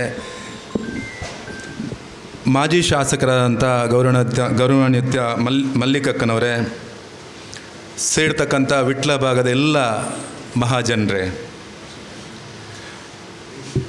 ಸುಮಾರು 115 ವರ್ಷದ ಹಿಂದೆ ಪ್ರಾರಂಭವಾದಂತಹ ಪುತ್ತೂರು ಕೋಆಪರೇಟಿವ್ ಟೌನ್ ಬ್ಯಾಂಕ್ 1909ರಲ್ಲಿ ಮೊಲಹಳ್ಳಿ ಶಿವರಾಯರ ಕಾರಣಕ್ಕೋಸ್ಕರ, ಅವರ ತಪಸ್ಸಿಗೋಸ್ಕರ ಪ್ರಾರಂಭ ಆಯಿತು. ಅನಂತರ 115 ವರ್ಷ ನಿರಂತರವಾಗಿ ತನ್ನ ಕಾರ್ಯವನ್ನು ಸಮಾಜದ ಜನರ ಮಧ್ಯೆ, ಸಮಾಜದ ಜನರನ್ನು ಮೇಲಕ್ಕೆತ್ತುವ ಮುಖಾಂತರ ಸಮಾಜದಲ್ಲೊಂದು ಅತ್ಯಂತ ಕೊಡುಗೆಯನ್ನು ಕೊಡ್ತಾ ಬಂದಿದೆ. ಈಗಾಗಲೇ ಪ್ರಾಸ್ತಾವಿಕದಲ್ಲಿ ಮಾತಾಡಿದ ಚಂದ್ರಣ್ಣವ್ರು ಹೇಳಿದರು, ನಾವು ಪ್ರತಿ ವರ್ಷ ಈ ಬ್ಯಾಂಕ್ ಯಾವುದೇ ರೀತಿಯಲ್ಲಿ ಲಾಸಲ್ಲಿ ಇರಲಿಲ್ಲ ಅಂತ. ಅದಕ್ಕೆ ಕಾರಣ ಏನೋ ಬ್ಯಾಂಕನ್ನು ಪ್ರಾರಂಭ ಮಾಡಿದಂತಹ ಗೌರವಾನ್ವಿತ ಪೂಜ್ಯರಾದಂಥ ಮೊಲಹಳ್ಳಿ ಶಿವರಾಯರ ದೇವ ಉದ್ದೇಶ ಅವರ ಇರ್ತಕ್ಕಂಥ ಎಲ್ಲ ಸಿಬ್ಬಂದಿ ವರ್ಗ ಇರ್ಬೋದು. ಅದಕ್ಕೋಸ್ಕರ ಆವತ್ತಿನಿಂದ ಇವತ್ತಿನ ತನಕ ಕೆಲಸ ಮಾಡಿದಂಥ ಎಲ್ಲರಿಗೂ ನಾನು ಗೌರವಪೂರ್ವಕ ಅಭಿನಂದನೆ ಸಲ್ಲಿಸ್ತೇನೆ. ಮಾನಸ ಪುತ್ರ ಅನ್ನುವಂಥ ವಿಚಾರವನ್ನು ಚಂದ್ರಣ್ಣ ಅಂದರು. ನನಗೆ ನೆನಪಾಗ್ತಾ ಉಂಟು, ನನ್ನ ತಂದೆಯವರು ಕೃಷಿಕರಾದಾಗ ಕಷ್ಟ ಇರುವುದು ಸಹಜ. ಯಾವಾಗ ಅಡಿಕೆ ಕೊಯ್ಲಾಗುತ್ತೆ ಆ ಸಂದರ್ಭದಲ್ಲಿ ಸಮಾಜದ ಕೆಲಸದಲ್ಲಿ ಜೋಡಿಸುವ ಕಾರಣಕ್ಕೋಸ್ಕರ ಅಡಿಕೆ ಸುಲಿದ ತಕ್ಷಣಕ್ಕೆ ಅದನ್ನು ಮಾರಿದ ನಂತರ ಅಲ್ಲಿ ಸಾಲವನ್ನು ಇದು ಮಾಡಿಕೊಂಡು ಎಲ್ಲ ಖಾಲಿ ಆದ ನಂತರ ನೆನಪಾಗುವುದು ಪುತ್ತೂರು ಟೌನ್ ಬ್ಯಾಂಕ್. ಅವರು ಚಂದವಾಗಿ ಡ್ರೆಸ್ ಮಾಡಿಕೊಂಡು ಏನು ಟೌನ್ ಬ್ಯಾಂಕ್ ಹೋದ್ ಬರ್ಪ ಅಂತ ಹೇಳಿ ಇವತ್ತು ಕಿವಿಗೆ ಆ ಶಬ್ದ ನನಗೆ ಕೇಳ್ತುಂಟು. ಯಾಕಂದರೆ ಕೃಷಿಕರಿಗೆ ಅವರೆಲ್ಲ ಕಷ್ಟದಲ್ಲಿ ಸ್ಪಂದಿಸಿದಂಥ ಬ್ಯಾಂಕ್ ಅಂದರೆ ಅದು ಟೌನ್ ಬ್ಯಾಂಕ್. ಅದಕ್ಕೋಸ್ಕರ ಇನ್ನೊಮ್ಮೆ ನನ್ನ ತಂದೆಯವರ ಪರವಾಗಿ ಕೂಡ ಅದಕ್ಕೆ ಅಭಿನಂದನೆ ಸಲ್ಲಿಸ್ತೇನೆ. ಆ ಕಾರಣಕ್ಕೋಸ್ಕರ ನಾವು ಕೂಡ ಒಂದು ಫಿನಾನ್ಷಿಯಲ್ ಇದನ್ನು ಸಿಸ್ಟಮ್ಯಾಟಿಕ್ ಆಗಿ ನಮ್ಮ ಜೀವನ ಕೂಡ ನಡೀಲಿಕ್ಕೆ ಈ ಟೌನ್ ಬ್ಯಾಂಕಿನ ಪಾತ್ರ ಕೂಡ ತುಂಬ ದೊಡ್ಡದುಂಟು. ನನ್ನಂಥ ನೂರಾರು ಮನೆಗಳಿಗೆ ಒಂದು ದಾರಿದೀಪವನ್ನು ಬೆಳಕನ್ನು ಕೊಟ್ಟಂಥ ಬ್ಯಾಂಕ್ ಅಂದ್ರದು ಟೌನ್ ಬ್ಯಾಂಕ್. ನಾನು ಕೂಡ ಒಬ್ಬ ಫಿನಾನ್ಷಿಯಲ್ ಕನ್ಸಲ್ಟೆನ್ಸಿ ನಡೆಸ್ತಿದ್ದೇನೆ. ನನ್ನೊಬ್ಬರು ಪಾರ್ಟ್ನರ್ ಇದ್ದಾರೆ, ಮನೀಶ್ ಮಿತ್ತಲ್ ಅಂತ, ಮುಂಬೈಯವರು, ಚಾರ್ಟೆಡ್ ಅಕೌಂಟೆಂಟ್. ನನ್ನ ಈ ಬಿಸ್ನೆಸ್ನ 2 ಘಟನೆಯನ್ನು ನಾನು ಮಾತನ್ನು ಮುಗಿಸ್ತೇನೆ. ಒಂದು ದೊಡ್ಡ ಸಂಸ್ಥೆಗೆ ಒಂದು 450ರಿಂದ 500 ಕೋಟಿ ಬ್ಯಾಂಕ್ ಲೋನನ್ನು ಕೊಡುವಂಥ ಅವಕಾಶ ನನಗೆ ಸಿಕ್ಕಿತು. ಮುಂಚಿನ ಬ್ಯಾಂಕನ್ನು ಟೇಕ್ ಓವರ್ ಮಾಡಿಕೊಂಡು ಕಡಿಮೆ ಬಡ್ಡಿ ದರ ಏನು RBI ಬೇಸ್ ರೇಟ್ನ ಮುಖಾಂತರ ಕೊಡಲಿಕ್ಕೆ ನನಗೆ 8.25 ನಾನು ಕೊಡಿಸಿದ್ದೆ. ಅದಕ್ಕೋಸ್ಕರ ಆ ಸಂಸ್ಥೆಯವರು ಇವತ್ತಿಗೂ ನಾನು ಹೋದಾಗ ನಮಗೆ ಗುರುಗಳು ನಮಗೆ ಪರ್ಸೆಂಟೇಜ್ ಅಂತ ಸಿಗ್ತದೆ, ನಮಗೆ 2.25 ನಾವು ಸರ್ವಿಸ್ ಚಾರ್ಜ್ ಅಂತ ತೆಗಿತೀವಿ ನಾವು. ಆದರೆ ಆ ಸಂಸ್ಥೆಯವರು ಇವತ್ತಿಗೆ ಅಗಾಧವಾಗಿ ಬೆಳೆದಿದ್ದಾರೆ. ನಾನು ಹೋದಾಗ ಅವರು ತುಂಬ ಪ್ರಾಯದಲ್ಲಿ ದೊಡ್ಡದಿದ್ರು ಕೂಡ ಕಿಶೋರಣ್ಣ ಅಂತ ಕರ್ಕೊಂಡು ಕೂರಿಸ್ತಾರೆ. ನಾನು ಅನ್ನೋದು ಇಷ್ಟೇ, ನಾವು ಸಮಾಜಕ್ಕೆ ಉಪಕಾರ ಮಾಡಿದಾಗ ಸಮಾಜ ನಮ್ಮನ್ನು ಮರೆಯುವುದಿಲ್ಲ. ಬ್ಯಾಂಕ್ ಲೋನ್ ಮಾಡಿದರೂ ಕೂಡ ಅವರ ಆ ಸಂಸ್ಥೆ ಬೆಳೆದಾಗ ಅದನ್ನು ಗುರುತಿಸ್ತಾರೆ. ಇನ್ನೊಬ್ಬರ ಕಾಂಟ್ರಾಕ್ಟರ್, ಅವರು ಕೂಡ ಮಂಗಳೂರಿನ ಕಾಂಟ್ರಾಕ್ಟರ್, ದೊಡ್ಡ ದೊಡ್ಡ ವಿದ್ಯಾಸಂಸ್ಥೆಗಳನ್ನ ಕಟ್ಟುವವರು ಅವರು, ಕಾಂಟ್ರಾಕ್ಟರ್ ಅವರು. ಅವರ ಬ್ಯಾಂಕ್ ಲೋನ್ 22 ಕೋಟಿ ಇತ್ತು, 100% ಇತ್ತು, ಒಂದು ಬ್ಯಾಂಕಲ್ಲಿತ್ತು. ನನ್ನ ಹತ್ರ ಬಂದರು ಅವರು. ನಾನು ಮಾತಾಡ್ಕೊಂಡು ನನ್ನ ಸಿ ಹತ್ರ ಕೂತ್ಕೊಂಡು ಮೀಟಿಂಗ್ ಮಾಡಿಸಿದ ನಂತರ 22 ಕೋಟಿಯನ್ನು ಅದಕ್ಕೆ ಎನ್ಹಾನ್ಸ್ಮೆಂಟ್ ಮಾಡಿಕೊಂಡು 40 ಕೋಟಿ ಕರ್ನಾಟಕ ಬ್ಯಾಂಕಿಗೆ ಮಾಡಿಸಿದೆ. ಅದು ಕೂಡ ಅವ್ರಿಗೆ 100% ಇದ್ದದನ್ನು 8.775ಗೆ ಮಾಡಿಸಿದೆ. ಇವತ್ತಿಗೂ ಕೂಡ ಅವರು ಅಗಾಧವಾಗಿ ಬೆಳೆದಿದ್ದಾರೆ. ಅವರು ಓಡ್ಕೊಂಡು ಬಂದು ನಮಸ್ತೆ ಮಾಡ್ತಾರೆ. ಯಾವ ಕಾರಣಕ್ಕೆ ಅಂದರೆ ಅವರ ಒಂದು ಫೈನಾನ್ಸ್ ಮ್ಯಾನೇಜ್ಮೆಂಟನ್ನು ಚೆನ್ನಾಗಿ ಮಾಡಿತ್ತು ಆ ಬ್ಯಾಂಕ್ ನನ್ನ ಕಾರಣಕ್ಕೋಸ್ಕರ. ಅದಕ್ಕೋಸ್ಕರ ಬ್ಯಾಂಕಿಂಗ್ ವ್ಯವಸ್ಥೆಯಲ್ಲಿರ್ತಕ್ಕಂಥ ಈ ವ್ಯವಸ್ಥೆಯನ್ನು ಸರಿಯಾಗಿ ಜೋಡಿಸ್ಕೊಂಡು ಹೋದಾಗ, ಬ್ಯಾಂಕ್ ಸಾಲವನ್ನು ನಾವು ತೆಗೆದು ಅದನ್ನು ಸರಿಯಾಗಿ ವಿನಿಯೋಗ ಮಾಡಿದಾಗ, ಸಿಸ್ಟಮ್ಯಾಟಿಕ್ ವಿನಿಯೋಗ ಮಾಡಿದಾಗ ಪ್ರತಿಯೊಬ್ಬ ಮನುಷ್ಯ ಕೂಡ ಅಗಾಧವಾಗಿ ಎತ್ತರಕ್ಕೆ ಬೆಳೀಲಿಕ್ಕೆ ಸಾಧ್ಯತೆ ಉಂಟು. ಈ ಕಾರಣಕ್ಕೋಸ್ಕರ 115 ವರ್ಷದ ಈ ಸುದೀರ್ಘ ಯಾತ್ರೆಯಲ್ಲಿ, ಬ್ಯಾಂಕಿನ ಯಾತ್ರೆಯಲ್ಲಿ ಈಗ ಇರ್ತಕ್ಕಂಥ ಎಲ್ಲ ಸಿಬ್ಬಂದಿ ವರ್ಗ ಅಷ್ಟು ಸದೃಢವಾಗಿ ನಾವು ಮೇಲಕ್ಕೆ ದೀಪವನ್ನು ಬೆಳಗಿಸಿದ ನಂತರ ತಾಯಿ ಭಾರತಾಂಬೆಗೆ ಪುಷ್ಪಾರ್ಚನೆ ಮಾಡಿದೆವು. ತಾಯಿ ಭಾರತಾಂಬೆ, ನಾವೆಲ್ಲರೂ ತಾಯಿ ಭಾರತಾಂಬೆ ಮಕ್ಕಳು. ನಾವು ಅದನ್ನು ಮುಂದಿಟ್ಕೊಂಡು ಕೆಲಸ ಮಾಡಿದ ಕಾರಣಕ್ಕೋಸ್ಕರ 115 ವರ್ಷದಲ್ಲಿ ಇಷ್ಟು ಗಟ್ಟಿಯಾಗಿ ಬೆಳೀಲಿಕ್ಕೆ ಕಾರಣ ಆಯಿತು. ಒಂದು ಪ್ರಥಮ ಘಟಕ ಉದ್ಘಾಟನೆ ಆಗಿದೆ. ನನ್ನ ಸೌಭಾಗ್ಯ, ತುಂಬ ಜನ ಹಿರಿಯರಿದ್ದಾರೆ, ಎಲ್ಲರೂ ಹಿರಿಯರಿರುವಂಥದ್ದು. ನಾನೊಬ್ಬ ಪ್ರಾಯದಲ್ಲಿ ತುಂಬ ಸಣ್ಣವ. ಇವತ್ತು ನೀವೆಲ್ಲರೂ ಸೇರಿಕೊಂಡು ನನ್ನನ್ನು ವಿಧಾನ ಪರಿಷತ್ ಸದಸ್ಯರನ್ನು ಕೂಡ ಮಾಡಿದ್ದೀರಿ. ನಾನು ಕೂಡ ನೀವು ಯಾವ ರೀತಿ ಬ್ಯಾಂಕಲ್ಲಿ ಸೇವೆಯನ್ನು ಮಾಡಿದರೆ ನನ್ನ ಕ್ಷೇತ್ರಕ್ಕೆ ಕೂಡ ಅದೇ ರೀತಿ ಸೇವೆಯನ್ನು ಮಾಡಲಿಕ್ಕೆ ಮುಂದಕ್ಕೆ ಪಾದಾರ್ಪಣೆಯನ್ನು ಮಾಡಿದ್ದೇನೆ. ನಿಮ್ಮೆಲ್ಲರ ಆಶೀರ್ವಾದ ನನ್ನ ಜೊತೆ ಇರಲಿ. ಈ ಬ್ಯಾಂಕಿನ ಜೊತೆ ನಾನು ಕೂಡ ಸದಾ ಇದ್ದೇನೆ. ನನ್ನನ್ನು ಕರೆದು ಇದನ್ನು ಉದ್ಘಾಟನೆ ಮಾಡಲಿಕ್ಕೆ ಅವಕಾಶ ಮಾಡಿಕೊಟ್ಟಂದ್ರೆ ನಿಮಗೆಲ್ಲರಿಗೂ ಶುಭವಾಗಲಿ. ಬರುವ 1-2 ವರ್ಷದಲ್ಲಿ ಇನ್ನೊಂದು 10 ಈ ಥರದ ಘಟಕ ನಮ್ಮ ಬೇರೆ ಬೇರೆ ಬ್ರ್ಯಾಂಚ್ ಓಪನ್ ಆಗಲಿ ಅಂತ ಮಹಾಲಿಂಗೇಶ್ವರನ ಹತ್ರ ಮತ್ತು ಪಂಚಲಿಂಗೇಶ್ವರ ದೇವರ ಹತ್ರ ಪ್ರಾರ್ಥನೆ ಮಾಡ್ತಾ ಎಲ್ರಿಗೂ ಶುಭವಾಗಲಿ ಅಂತ ಪ್ರಾರ್ಥನೆ ಮಾಡ್ತಾ ಮಾತನ್ನು ಮುಗಿಸ್ತೇನೆ. ಭಾರತ್ ಮಾತಾ ಕಿ ಜೈ.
ನೂತನವಾಗಿ ಆಯ್ಕೆಯಾಗಿ ಗ್ರಾಮೀಣ ಭಾಗದ ಪಂಚಾಯತ್ ರಾಜು ಮತ್ತು ಅದರೊಟ್ಟಿಗೆ ನಾನು ಸೇರಿಸ್ತಾ ಇದ್ದೇನೆ ಸಹಕಾರಿ ಸಂಸ್ಥೆಗಳನ್ನು ಕೂಡ. ನಮ್ಮ ಅತ್ಯಂತ ಸಣ್ಣ ಪ್ರಾಯದಲ್ಲಿ ವಿಧಾನ ಪರಿಷತ್ತಲ್ಲಿ ನಮ್ಮನ್ನೆಲ್ಲ ಪ್ರತಿನಿಧೀಕರಿಸ್ತಕ್ಕಂತಹ ಕಿಶೋರ್ ಕುಮಾರ್ರೆ ಪಂಚಲಿಂಗೇಶ್ವರನನ್ನು ಪ್ರಾರ್ಥನೆ ಮಾಡಿ ಇವತ್ತು ಪುತ್ತೂರಿನ ಒಂದು ಸಂಸ್ಥೆ ವಿಟ್ಲಕ್ಕೆ ಒಂದು ಪಾದಾರ್ಪಣೆಯನ್ನು ಮಾಡಿದೆ. ಪಂಚಲಿಂಗೇಶ್ವರ ಮತ್ತು ಮಹಾಲಿಂಗೇಶ್ವರ ಇಬ್ಬರನ್ನು ನೆನಪಿಸ್ತಾ, ಪುತ್ತೂರಿನಲ್ಲಿ 115 ವರ್ಷಗಳ ಹಿಂದೆ ಆಗ ಪ್ರಾರಂಭ ಮಾಡುವ ಸಂದರ್ಭ ಹೇಗಿತ್ತು ಅಂದರೆ, ನನಗೆ ಅವ್ರು ಹೇಳಿದಾಗ ನೆನಪಾಗ್ತಾಯಿತ್ತು. ನಮ್ಮ ದೇಶಕ್ಕೆ ಸ್ವಾತಂತ್ರ್ಯ ಇರಲಿಲ್ಲ. 95% ಜನ ಹೆಬ್ಬೆಟ್ಟೆ ಹಾಕುವವರಿದ್ದದ್ದು. ನಮಗೆ ಬಹುತೇಕ ನಮ್ಮ ಅಜ್ಜಂದಿರ ಕಾಲ. ಆಗ ಈ ದೇಶ ಹೇಗಿತ್ತು ಅಂದರೆ ಹೊಟ್ಟೆಗೆ ಇರಲಿಲ್ಲ, ಬಟ್ಟೆಗೆ ಇಲ್ಲದ ಕಾಲ. 1904ನೇ ಇಸ್ವಿಯಲ್ಲಿ ಈ ದೇಶದಲ್ಲಿ ಮೊಟ್ಟ ಮೊದಲನೇ ಸಹಕಾರಿ ಕಾನೂನು ಜಾರಿಗೆ ಬಂತು ಬ್ರಿಟಿಷರ ಕಾಲದಲ್ಲಿ. ಅದರ ಹಿಂದೆ ನಮ್ಮ ಜೀವನ ಪದ್ಧತಿ ಹೇಗಿತ್ತು ಅಂತ ಕೇಳಿದರೆ 5000 ವರ್ಷಗಳ ಹಿಂದೆ ವೇದ ಕಾಲದಲ್ಲಿ ಉಲ್ಲೇಖ ಆಗ್ತದೆ, ಸಂಗತ್ಯಧ್ವಂ ಸಂವದಧ್ವಂ ಸಮೋ ಮನಾನ್ಸಿ ಜಾನತಾಮ್ ಅಂತ. ಅಂದರೆ ಎಲ್ಲರೂ ಒಟ್ಟಾಗಿ ಬಾಳೋಣ, ಒಟ್ಟಾಗಿ ಮುನ್ನಡೆಯೋಣ, ಒಟ್ಟಾಗಿ ಅಭಿವೃದ್ಧಿಯನ್ನು ಸಾಧಿಸುವ ಅಂತ ಹೇಳಿದ ಸಂಸ್ಕೃತಿಯ ಮಕ್ಕಳು ನಾವು, ಅದನ್ನು ನಡೆಸಿದವರು. ಸಹಜವಾಗಿ ಬ್ರಿಟಿಷರ ಆಳ್ವಿಕೆಯಲ್ಲಿ ತೊಂದರೆ ಒಳಗಾದಾಗ ಈ ಕಾನೂನು ಜಾರಿಗೆ ಬಂತು. ನಮ್ಮ ದೇಶದ ಮೊದಲನೆಯ ಸಹಕಾರಿ ಸಂಸ್ಥೆ ಗದಗಿನ ಕನಗಿನಹಾಳದಲ್ಲಿ 1905ನೇ ಇಸ್ವಿಯಲ್ಲಿ ಪ್ರಾರಂಭ ಆಯಿತು. ಆಗ ಇಂಗ್ಲೀಷ್ ಮಾತಾಡಬಲ್ಲವರು ಕೈಬೆರಳೆಣಿಕೆಯಷ್ಟು ಜನ, ದಸ್ಕತ್ ಹಾಕುವವರು ಕೈಬೆರಳೆಣಿಕೆಯಷ್ಟು ಜನ. ನನಗೆ ಅನಿಸಿದ್ದು, ಆ 115 ವರ್ಷಗಳ ಇತಿಹಾಸ ಭಾರತ ಹೇಗಿತ್ತು ಅಂತ ಕೇಳಿದರೆ, ಬಹುಶಃ 1ನೇ ಮಹಾಯುದ್ಧ, ಸ್ವಾತಂತ್ರ್ಯ ಇರಲಿಲ್ಲ. 1ನೇ ಮಹಾಯುದ್ಧ 14ರಿಂದ 18, 21ನೇ ಇಸ್ವಿಯ ನೆನಪಿರಬೇಕು. ನಗನಗುತ್ತಾ ಭಗತ್ ಸಿಂಗು ಗಲ್ಲುಗಂಬಕ್ಕೆ ಏರಿದ ಕಾಲ 21ನೇ ಇಸ್ವಿಯಲ್ಲಿ. 2ನೇ ಮಹಾಯುದ್ಧ, ಅದರ ಮಧ್ಯೆ ಪ್ಲೇಗು, ಅದರ ಮಧ್ಯೆ ಕೊಲೆರಾ, ಅದರ ಮಧ್ಯೆ ಬೇರೆ ಬೇರೆ ರೋಗಾಣುಗಳು, ಅದರ ಮಧ್ಯೆ ಸ್ವಾತಂತ್ರ್ಯ ಹೋರಾಟದ ಪರಾಕಾಷ್ಠೆ. ಇದರ ಮಧ್ಯದಲ್ಲಿ ಒಂದು ಸಹಕಾರಿ ಸಂಸ್ಥೆಯನ್ನು ಕಟ್ಟಿ ಅದನ್ನು ಶುಭ್ರವಾಗಿ ಇಟ್ಟು, ಅದನ್ನು ಭಾರಿ ಒಳ್ಳೆಯ ರೀತಿಯಲ್ಲಿಟ್ಟು, ಪ್ರತಿ ವರ್ಷ ಅದನ್ನು ಲಾಭದಾಯಕವಾಗಿ ಮಾಡಿ, ಇಷ್ಟೆಲ್ಲ ಸವಾಲುಗಳ ಮಧ್ಯೆ ಕೂಡ, ಸವಾಲಂದರೆ ಈಗ ಒಂದು 10 ವರ್ಷದ ಸವಾಲುಗಳನ್ನು ನೋಡಿ, ಡಿಮಾನಿಟೈಸೇಷನ್ ಇರ್ಬೋದು, GST ಇರ್ಬೋದು, ಕೊರೋನಾ ಇರ್ಬೋದು, ಇವುಗಳ ಮಧ್ಯೆ ಕೂಡ ನಿರಂತರವಾಗಿ ಲಾಭ ಮಾಡ್ತಾ, ಬಹುಶಃ ಇಂಥ ಒಂದು ಸಂಸ್ಥೆಯನ್ನು ಯಾರು ಪ್ರಾರಂಭ ಕಾಲದಲ್ಲಿ ಕಟ್ಟಿದ್ರ, ಆಗ ಸಹಕಾರ ಮಾಡಿದ್ರ, ಆಗ ಉದ್ಧಾರ ಮಾಡಿದ್ರ, ಆಗ ಕೆಲಸ ಮಾಡಿದ್ರ, ಆವತ್ತಿನಿಂದ ಮೊಳಲಿ ಶಿವರಾಯರಿಂದ ಹಿಡಿದು ಇವತ್ತಿನ ಕೊಳತ್ತಾಯವರೆಗೆ ಅಭಿನಂದನೆಗಳನ್ನು ಸಲ್ಲಿಸ್ತಾ ಇದ್ದೇವೆ. ಸಾಕಷ್ಟು ಜನ ಬ್ಯಾಂಕುಗಳಲ್ಲಿ ಕೆಲಸ ಮಾಡಿ ನೌಕರಿಯನ್ನು ಪಡ್ಕೊಂಡು ಒಳ್ಳೆಯದಾದವರು ಸಾಕಷ್ಟು ಜನ ಇದ್ದಾರೆ. ಸಾಕಷ್ಟು ಜನ ಅಧ್ಯಕ್ಷರುಗಳು, ನಿರ್ದೇಶಕರುಗಳಾಗಿ ಕೆಲಸ ಮಾಡಿಕೊಂಡವರಿದ್ದಾರೆ. ಇದರ ಹಿನ್ನೆಲೆಯಲ್ಲಿ ಇವತ್ತು ಈ ದೇಶದಲ್ಲಿ ಸುಮಾರು 8.5 ಲಕ್ಷ ಸಹಕಾರಿ ಸಂಸ್ಥೆಗಳಿದೆ. 8.5 ಲಕ್ಷ. ಇವತ್ತಿನ ದಿನ ಅಂದರೆ ಭಾರಿ ಒಳ್ಳೆಯ ದಿನ ಅಂತ ಕೇಳಿದರೆ, ಸಹಕಾರಿ ಸಪ್ತಾಹದ ಮೊದಲನೇ ದಿನ ನವೆಂಬರ್ 14 ಸಹಕಾರಿ ಸಪ್ತಾಹದ. ಇದು ಅಂತಾರಾಷ್ಟ್ರೀಯ ಮಟ್ಟದಲ್ಲೇ ಇವತ್ತು ಆಚರಣೆ ಪ್ರಾರಂಭ ಆಗ್ತದೆ. ICA ಇಂಟರ್ನ್ಯಾಷನಲ್ ಕೋಆಪರೇಟಿವ್ ಅಲೈನ್ಸ್, ಈ ದೇಶದಲ್ಲಿ NCI national cooperative union of India. ನಮಗೆಲ್ಲ ಒಂದು ಸೌಭಾಗ್ಯ ಅಂದರೆ, ಈ ದೇಶದ ಮೊದಲನೆಯ ಸಹಕಾರ ಸಚಿವ ಸನ್ಮಾನ್ಯ ಅಮಿತ್ ಶಾ ಅವರ ನೇತೃತ್ವದಲ್ಲಿ ಕಳೆದ 4-5 ವರ್ಷಗಳಲ್ಲಿ ಸಹಕಾರ ಕ್ಷೇತ್ರ ಅದ್ಭುತವಾದಂಥ ಒಂದು ಬದಲಾವಣೆಯತ್ತ ಸಾಗ್ತಾ ಇದೆ. ನಮಗೆ ಇಷ್ಟವರೆಗೆ ಒಂದು ನ್ಯಾಷನಲ್ ಪಾಲಿಸಿ ಇರಲಿಲ್ಲ. ನನಗೆ ಗೊತ್ತಿದ್ದ ಹಾಗೆ ಬರುವ ಡಿಸೆಂಬರ್ ಒಳಗೆ ಸಹಕಾರ ಕ್ಷೇತ್ರಕ್ಕೆ ಒಂದು ನ್ಯಾಷನಲ್ ಪಾಲಿಸಿಯನ್ನು ಡಿಕ್ಲೇರನ್ನು ಅಮಿತ್ ಶಾ ಅವರು ಮಾಡ್ತಾರೆ. ಯಾಕೆ ಈ ಸಹಕಾರ ಕ್ಷೇತ್ರಕ್ಕೆ ಇಷ್ಟೊಂದು ಒತ್ತು ಕೊಡುವುದು ಈಗಿನ ಸರ್ಕಾರ ಅಂತ ಕೇಳಿದರೆ, ನಮ್ಮ ದೇಶದಲ್ಲಿ ಸುಮಾರು 8.5 ಲಕ್ಷ ಸಹಕಾರಿ ಸಂಸ್ಥೆಗಳಿದೆ. ಸುಮಾರು 30 ಕೋಟಿಯಷ್ಟು ಸಹಕಾರಿ ಸದಸ್ಯರಿದ್ದಾರೆ. ಸುಮಾರು 52 ರೀತಿಯ ಸಹಕಾರಿ ಸಂಸ್ಥೆಗಳಿದೆ. 52 ರೀತಿ ಅಂದರೆ ಈ ಬ್ಯಾಂಕುಗಳು, ಅರ್ಬನ್ ಬ್ಯಾಂಕುಗಳು, ಕ್ಯಾಂಪ್ಕೋ ಇಂಥದ್ದೆಲ್ಲ ಒಂದು ಭಾಗ, ಪ್ಯಾಕ್ಸ್ಗಳು, ಮಿಲ್ಕ್ ಸೊಸೈಟಿ ಮತ್ತು ಬೇರೆ ಬೇರೆ. ಈಗ ಮೇಲೊಂದು ನಾನು ಹೋದೆ, ಒಕ್ಕಲಿಗರ ಸಮುದಾಯ ಭವನ, ಈ ರೀತಿಯದ್ದೆಲ್ಲ ಕಂಡೆ ಸಹಕಾರಿ ಸಂಸ್ಥೆ. ಈ ರೀತಿಯಾಗಿ ಇಲ್ಲಿ ಒಂದು ರೂರಲ್ ಬ್ಯಾಂಕ್ ಇದೆ, ನಮ್ಮದೇ ಆದಂತಹ ಭಾರಿ ಒಳ್ಳೆಯ ಬ್ಯಾಂಕ್ ಒಂದು, ಅದಕ್ಕೊಂದು 70 ವರ್ಷ ಎಲ್ಲ ಆಗಿರ್ಬೋದು. ಈ ರೀತಿಯಾಗಿ ತುಂಬ ರೀತಿಯ ಸಹಕಾರಿ ಸಂಸ್ಥೆ ಇದೆ. ಈ ಸಂಸ್ಥೆಗಳ ಅಲ್ಲದೆ ನಮಗೆ ಗೊತ್ತಿಲ್ಲದೆ ಇರತಕ್ಕಂಥ ಕೆಲವು ಸಂಸ್ಥೆಗಳನ್ನು ನಾನು ಉಲ್ಲೇಖವನ್ನು ಮಾಡ್ತಾ ಇದ್ದೇನೆ. ಒಂದು ಕೇರಳದ ಕೊಚ್ಚಿನಿಗೆ ಹೋದರೆ ಆನೆ ಮಾಲೀಕರ ಒಂದು ಸಹಕಾರಿ ಸಂಘ ಇದೆ.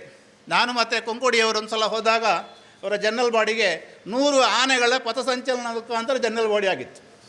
ಅಂದರೆ ಈ ಸಹಕಾರ ಕ್ಷೇತ್ರ ಹತ್ತಿರದ ಮೆಡ್ರಾಸ್ ಮಹಾಬಲಿಪುರಮ್ಗೆ ಹೋದರೆ ಒಂದು ಹಾವು ಹಿಡಿಯುವವರ ಸಹಕಾರಿ ಸಂಘ ಇದೆ. ಕಳೆದ ಮಾರ್ಚಿಗೆ ಡಿವಿಡೆಂಡನ್ನು ಘೋಷಣೆ ಮಾಡಿದ್ದಾರೆ ಹಾವು ಹಿಡಿಯುವವರದ್ದು.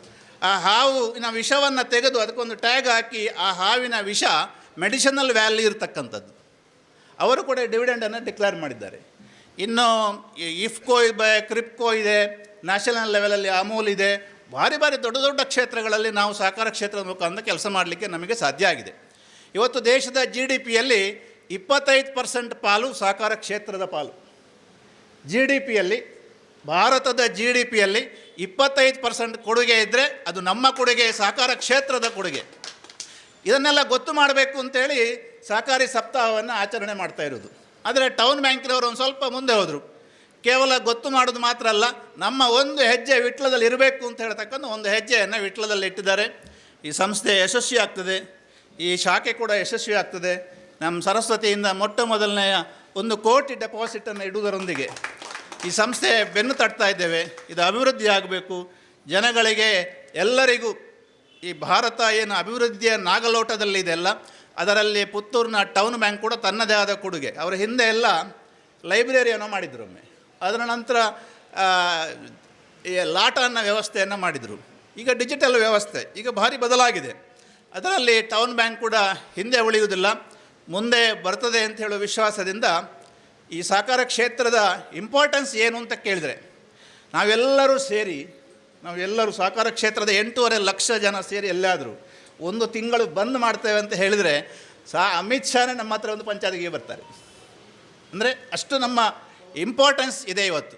ಎಲ್ಲಿವರೆಗೆ ಅಂದರೆ ರೂರಲ್ PDS ಡಿಸ್ಟ್ರಿಬ್ಯೂಷನ್ ಇದೆ, ಮೋರ್ ದೆನ್ 60% ನಮ್ಮ ಪಾಲು. ಫರ್ಟಿಲೈಸರ್ ಡಿಸ್ಟ್ರಿಬ್ಯೂಷನ್ ಇದೆ, ಮೋರ್ ದೆನ್ 70% ನಮ್ಮ ಪಾಲು. ಸಾಲ ಮತ್ತು ಸೇವಿಂಗ್ಸು ಕಳೆದ ಈ ಸರ್ಕಾರ NDA ಸರ್ಕಾರ ಬ್ಯಾಂಕಿಂಗ್ ಇನ್ಕ್ಲೂಷನ್ ಅಂತ ಹೇಳ್ತಾ ಇತ್ತು. ಆದರೆ ಪುತ್ತೂರಿನ ಟೌನ್ ಬ್ಯಾಂಕು ಬ್ಯಾಂಕಿಂಗ್ ಇನ್ಕ್ಲೂಷನನ್ನು 115 ವರ್ಷಗಳ ಹಿಂದೆ ಮಾಡಿದೆ ಅಂತ ಹೇಳಿದರೆ ಅದು ಗ್ರೇಟ್ ಅಂತ ಅನ್ನಿಸ್ತದೆ. ಇದನ್ನೆಲ್ಲ ನೋಡಿಕೊಂಡು ಇವತ್ತು ಗ್ರಾಮಾಂತರ ಭಾಗದಲ್ಲಿರುವ ಪ್ಯಾಕ್ಸ್ಗಳನ್ನು ಈ ದೇಶದ ಅಮಿತ್ ಶಾ ಅವರು ಅದರ ಮಾಡರ್ನೈಸ್ ಮಾಡಲಿಕ್ಕೆ ಹೊರಟಿದ್ದಾರೆ, ಅವರಿಗೆ ಕಂಪ್ಯೂಟರೈಸ್ ಮಾಡಲಿಕ್ಕೆ ಹೊರಟಿದ್ದಾರೆ, ಅವರಿಗೆ ಲಿಬರ್ಟಿಯನ್ನು ಕೊಟ್ಟಿದ್ದಾರೆ. ಇದು ಯಾಕೆ ಅಂದರೆ ಭಾರತ ಇವತ್ತೊಂದು ಸಂಕ್ರಮಣ ಕಾಲಘಟ್ಟದಲ್ಲಿದೆ. ಜಗತ್ತು ಎಲ್ಲರೂ ಭಾರತವನ್ನು ನೋಡುವ ಸ್ಥಿತಿಯಲ್ಲಿದ್ದೇವೆ. ಅದಕ್ಕಾಗಿ ಈ ಸಹಕಾರಿ ಕ್ಷೇತ್ರ ಎದ್ದು ನಿಂತರೆ ಭಾರತಕ್ಕೆ ಭಾರಿ ದೊಡ್ಡ ಒಂದು ಶಕ್ತಿ ಸಾಮರ್ಥ್ಯವನ್ನು ಕೊಡಬಹುದು ಅಂತ ಆಲೋಚನೆ ಮಾಡಿದ ಈ ಸರ್ಕಾರ ಇವತ್ತು ಸಹಕಾರಿ ಕ್ಷೇತ್ರಕ್ಕೆ ಬಲವಾದ ಸಹಕಾರವನ್ನು ಕೊಡಲಿಕ್ಕೆ ಇವತ್ತು ಪ್ರಯತ್ನಗಳು ಆಗ್ತಾಯಿದೆ. ಬಂಧುಗಳೇ, ನಮ್ಮ ಸಂಕ್ರಮಣ ಕಾಲ ಹೇಗಿದೆ, ಭಾರತದ ಸಂಕ್ರಮಣ ಕಾಲ ಹೇಗಿದೆ ಅಂತ ಕೇಳಿದರೆ ಅದು ಒಂದೊಂದು ಈ ಕುರುಡರು ಆನೆಯನ್ನು ಮುಟ್ಟಿದ ಸ್ಥಿತಿಯಾಗಿ ಹೇಳ್ತಾರೆ. ಕುರುಡರು ಆನೆಯನ್ನು ಮುಟ್ಟಿದಾಗ ಸ್ಥಿತಿ. ನಮ್ಮ ಸಂಕ್ರಮಣ ಕಾಲ ಹೇಗಿದೆ ಅಂದರೆ ಈ ಕೊರೋನಾ ಬಂದಾಗ ನಮ್ಮದೆಲ್ಲ ಮುಗೀತು ಅಂತ ಇತ್ತು ಒಂದು ಸಲ. ಮೊದಲನೇ ಕೊರೋನಾ ಬಂದಾಗ ಬಹುಶಃ ಇದು ಬ್ರಹ್ಮಾಂಡವೇ ಮುಗೀತು ಅಂತ ಹೇಳ್ತಕ್ಕಂಥ ಕಾಲಘಟ್ಟದಲ್ಲಿ ನಾವೆಲ್ಲ ಇದ್ದೆವು. ಆದರೆ ಯಾವುದೋ ಒಂದು ಹಂತದಲ್ಲಿ ವಿಜ್ಞಾನಿಗಳು ಸೇರಿ ವ್ಯಾಕ್ಸಿನನ್ನು ಕಂಡುಹಿಡಿಯಕ್ಕೆ ಶುರು ಮಾಡಿ 4 ದೇಶಗಳು ಕಂಡುಹುಡುಕಿದ್ದವು. 5ನೇ ದೇಶ ಭಾರತ. ಈ 4 ದೇಶಗಳು ಮಾಡಿದ್ದೇನೆಂದರೆ ಅದನ್ನು ಎಷ್ಟು ರೂಪಾಯಿಗೆ ಮಾರ್ಬೋದು, ಯಾವ ದೇಶಕ್ಕೆ ಮಾರ್ಬೋದು, ಯಾವ ದೇಶ ನನ್ನ ಗುಲಾಮ ಆದರೆ ಕೊಡ್ಬೋದು ಅಂತ ಯೋಚನೆ ಮಾಡ್ತಾ ಇದ್ದ ಕಾಲಘಟ್ಟ ಇತ್ತು. ಆದರೆ ಈ ದೇಶದ ವಿಜ್ಞಾನಿಗಳ ಪ್ರಯತ್ನದ ಫಲರೂಪವಾಗಿ ಈ ದೇಶದ ಪ್ರಧಾನಮಂತ್ರಿ ಹೇಳಿದರು, ವ್ಯಾಕ್ಸಿನೇಷನನ್ನು ಭಾರತದ ಎಲ್ಲ ಜನರಿಗೆ ಉಚಿತವಾಗಿ ಕೊಡೋದು ಮಾತ್ರ ಅಲ್ಲ, WHO ಒಪ್ಪಿದರೆ ಎಲ್ಲಿಯಾದರೂ ಇಡೀ ಜಗತ್ತಿಗೆ ಕೊಡುವ ಶಕ್ತಿ ಸಾಮರ್ಥ್ಯ ಭಾರತಕ್ಕಿದೆ ಅಂತ ಘೋಷಣೆಯನ್ನು ಮಾಡಿದ ಕೂಡಲೇ ಇಡೀ ಸಿನಾರ ಚೇಂಜ್ ಆಯಿತು. ಜಗತ್ತಿನದು ಸಿನಾರವೇ ಚೇಂಜ್ ಆಯಿತು. ಎಲ್ಲರೂ ಹೇಳ್ತಾ ಇದ್ರು ಭಾರತ ಮೋದಿಯವರು ಇನ್ನು ಬೇಡ್ತಾರೆ, ಅಮೇರಿಕಕ್ಕೆ ಹೋಗ್ತಾರೆ, ಅಲ್ಲಿ ಹೋಗ್ತಾರೆ, ಇಲ್ಲಿ ಹೋಗ್ತಾರೆ, ಭಾರತಕ್ಕೆ ಆಹಾರ ಇಲ್ಲ ಕೊರೋನಾದ ಸಂದರ್ಭದಲ್ಲಿ ಅಂತ. ಅದರ ತದ್ವಿರುದ್ಧ ಏನು ಅಂತ ಕೇಳಿದರೆ ಭಾರತದ ಜನರಿಗೆ 6 ತಿಂಗಳ ಕಾಲ ಅಲ್ಲ, ಉಳಿದ ಜಗತ್ತಿನವರು ಯಾರು ಕೇಳಿದರೂ ಆಹಾರ ಕೊಡುವ ತಾಕತ್ತಿದೆ ಅಂತ ಜಗತ್ತಿನಲ್ಲಿ ಹೇಳಿದ ಏಕೈಕ ದೇಶ ಇದ್ದರೆ ಅದು ಭಾರತ. ಇದರ ಹಿಂದೆ ಯಾಕೆ ಅಂತ ಕೇಳಿದರೆ ಹಿಂದೆ 8.5 ಲಕ್ಷ ಸಹಕಾರಿ ಸಂಸ್ಥೆಗಳಿದೆ.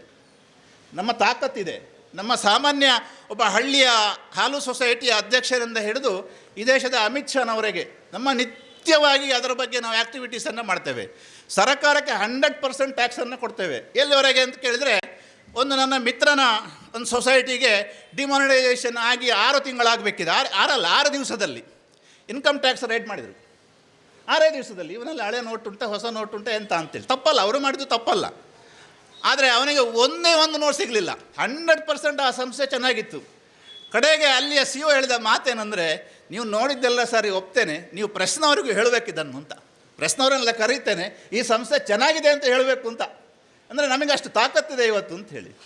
ಇತ್ತೀಚೆಗೆ ಒಬ್ಬ GST ಆಫೀಸರ್ಗಳು ಬಂದರು. ಸಹಜವಾಗಿ ಅವರು ಬರೋ ತಪ್ಪಲ್ಲ. ಒಂದು ಸೊಸೈಟಿಯ ಮೇಲೆ ರೈಡ್ ಮಾಡಿದರು, ಎಲ್ಲ ಆಯಿತು. ಕಡೆಗೆ ಎಂಥದ್ದು ಸಿಗಲಿಲ್ಲ, ಅವರಿಗೆ ಏನೂ ಸಿಗಲಿಲ್ಲ. ಕಡೆಗೆ ಅಲ್ಲಿಯ ಅಧ್ಯಕ್ಷ ಹೇಳಿದ, ನೀವು ಇದನ್ನು ಪಬ್ಲಿಕ್ಕಿಗೆ ಹೇಳಬೇಕು ಅಂತ. ಪಬ್ಲಿಕ್ಕಿಗೆ ಹೇಳಬೇಕು. ಆ GST ಇವರ ಡ್ರೈವರ್ ಹೇಳ್ತಾ ಇದ್ದ, ಮೆಲ್ಲ ಹೇಳ್ತಾ ಇದ್ದ, ಎಂಕ್ಲು ಮಾರ್ಗದ ಬರಟೆ ಉಂಟು ನಾ ಜಾಸ್ತಿ ತಿಕ್ಕುದು ಅಂತ. ಅಂದರೆ ಇವತ್ತಿನ ಕಾಲ, ನಾನು ಅವರನ್ನು ದೂರಲಿಲ್ಲ. ಆದರೆ ನಾವು 100% ಪರ್ಫೆಕ್ಟಾಗಿ ಕಾನೂನುಬದ್ಧವಾಗಿ ಡೆಮೋಕ್ರೆಟಿಕ್ ಸಿಸ್ಟಮಲ್ಲಿ ವ್ಯವಸ್ಥಿತವಾಗಿ ಕೆಲಸ ಮಾಡುವ ಸಹಕಾರಿ ಸಂಸ್ಥೆಗಳಿಂದಾಗಿ ಇವತ್ತು ಭಾರತ ಜಗತ್ತಿನ ಆರ್ಥಿಕತೆಯಲ್ಲಿ 5ನೇ ರಾಷ್ಟ್ರವಾಗಿ ಮೂಡಿಬರಲಿಕ್ಕೆ ಸಾಧ್ಯ ಆಗಿದೆ. ಹಿಂದೆ 10ನೇ ರಾಷ್ಟ್ರ ಇತ್ತು, ಇದು 5ನೇ ರಾಷ್ಟ್ರವಾಗಿ ಮೂಡಿಬರಲಿಕ್ಕೆ ಸಾಧ್ಯ ಆಗಿದೆ. ನಮಗೆ ಆ ರೀತಿಯ ವ್ಯವಸ್ಥೆಗೆ ಇಲ್ಲಿ ಒಂದು ಸಹಕಾರಿ ಸಂಸ್ಥೆ 100 ಜನರಿಗೆ ಉದ್ಯೋಗವನ್ನು ಕೊಡ್ತದೆ. ಕ್ಯಾಂಪ್ಕೋ ಇವತ್ತು 2,000 ಜನರಿಗೆ ಉದ್ಯೋಗವನ್ನು ಕೊಟ್ಟಿದೆ. ಇಫ್ಕೋ ನನಗೆ ಗೊತ್ತಿದ್ದಾಗ ಒಂದು 10,000 ಜನರಿಗೆ ಉದ್ಯೋಗವನ್ನು ಕೊಟ್ಟಿದೆ. ಅಮೂಲ್ ಸುಮಾರು ಒಂದು 10,000 ಜನರಿಗೆ ಉದ್ಯೋಗವನ್ನು ಕೊಟ್ಟಿದೆ. ಬಹುಶಃ ಎಂಪ್ಲಾಯ್ಮೆಂಟ್ ಜನರೇಷನ್ನಲ್ಲಿ ಅತ್ಯಂತ ಹೆಚ್ಚು ಕೆಲಸವನ್ನು ಕೊಡಬಲ್ಲಂತಹ ವ್ಯವಸ್ಥೆಗಳಿದ್ದರೆ ಅದು ಸಹಕಾರಿ ಕ್ಷೇತ್ರ. ಈ ಶಾಸಕರಿಗೆ, MP ಗಳಿಗೆ ನನಗೆಲ್ಲ ಫೋನ್ ಬರ್ತಾ ಇರ್ತದೆ ಒಂದೊಂದು ಸಲ. ಏನಂದರೆ ಅವನಿಗೆ ಕೆಲಸ ಕೊಡಿ, ಇವನಿಗೆ ಕೆಲಸ ಕೊಡಿ ಇಂದ. ಅವರು ಅಷ್ಟೇ ಹೇಳೋದು. ಆದರೆ ಕೆಲಸ ಕೊಡುವ ತಾಕತ್ತಿದ್ದರೆ ಅದು ಪುತ್ತೂರಿನ ಟೌನ್ ಬ್ಯಾಂಕಿಗೆ 8.5 ಲಕ್ಷ ಸಹಕಾರಿ ಸಂಸ್ಥೆಗಳು ನಾವು ಕೆಲಸವನ್ನು ಕೊಟ್ಟು ಜನರೇಷನ್ ಎಂಪ್ಲಾಯ್ಮೆಂಟಲ್ಲಿ ದೊಡ್ಡ ಅವಕಾಶವನ್ನು ನಮಗೆ ಕೊಡಲಿಕ್ಕೆ ಇವತ್ತು ಸಾಧ್ಯ ಆಗ್ತದೆ. ಬಂಧುಗಳೇ, ನಾನು ಬೇರೆ ಬೇರೆ ಕಡೆಗಳಲ್ಲಿ ನಮಗೆ ಪ್ರವಾಸಕ್ಕೆ ಹೋದಾಗ ಪುತ್ತೂರಿಗೆ ಒಂದು ಇಂಪಾರ್ಟೆನ್ಸ್ ಇದೆ. ಪುತ್ತೂರು ಅಂದರೆ ಸಹಕಾರ ಕ್ಷೇತ್ರದ ಕಾಶಿ. 100 ವರ್ಷಗಳ ಹಿಂದೆ ಯೋಚನೆಯನ್ನು ಮಾಡಿದಂಥ ಹಿರಿಯರಿರ್ತಕ್ಕಂಥದ್ದು. ಮೊದಲನೆಯ ನಮ್ಮ ಜಿಲ್ಲೆಯ ಸಹಕಾರಿ ಸಂಘ ಪ್ರಾರಂಭ ಆದ್ದು ಪುತ್ತೂರಿನಲ್ಲಿ. ಮೊದಲನೆಯ ಮಲ್ಟಿ ಸ್ಟೇಟ್ ಆ್ಯಕ್ಟಲ್ಲಿ ಒಂದು ಚಾಕ್ಲೇಟ್ ಫ್ಯಾಕ್ಟ್ರಿ ಸ್ಥಾಪನೆಯಾದ್ದು ಒಂದು ಪುತ್ತೂರಿನಲ್ಲಿ. ಮೊದಲನೆಯ ಸೌಹಾರ್ದ ಕಾಯ್ದೆ ಅಡಿಯಲ್ಲಿ ಸ್ಥಾಪನೆಯಾದ್ದು ಪುತ್ತೂರಿನ ಸರಸ್ವತಿ. ಅಂದರೆ ಪುತ್ತೂರಿನ ಮಣ್ಣಿಗೆ, ಪುತ್ತೂರಿನ ಗಾಳಿಗೆ, ಪುತ್ತೂರಿನ ಜನಗಳಿಗೆ, ಪುತ್ತೂರಿನ ಹಿರಿಯರಿಗೆ ಒಂದು ಅದ್ಭುತವಾದ ಸಹಕಾರಿ ಕ್ಷೇತ್ರದೊಂದು ಶಕ್ತಿ ಇದೆ. ಆ ಶಕ್ತಿಯ ಫಲರೂಪವಾಗಿ ಇವತ್ತು ಟೌನ್ ಬ್ಯಾಂಕ್ ಪ್ರತಿಬಿಂಬಿಸ್ತಾ ಇದೆ. ಇದು ತನ್ನ ಕಾರ್ಯವ್ಯವಹಾರವನ್ನು ವಿಸ್ತರಿಸ್ತಾ ಇದೆ.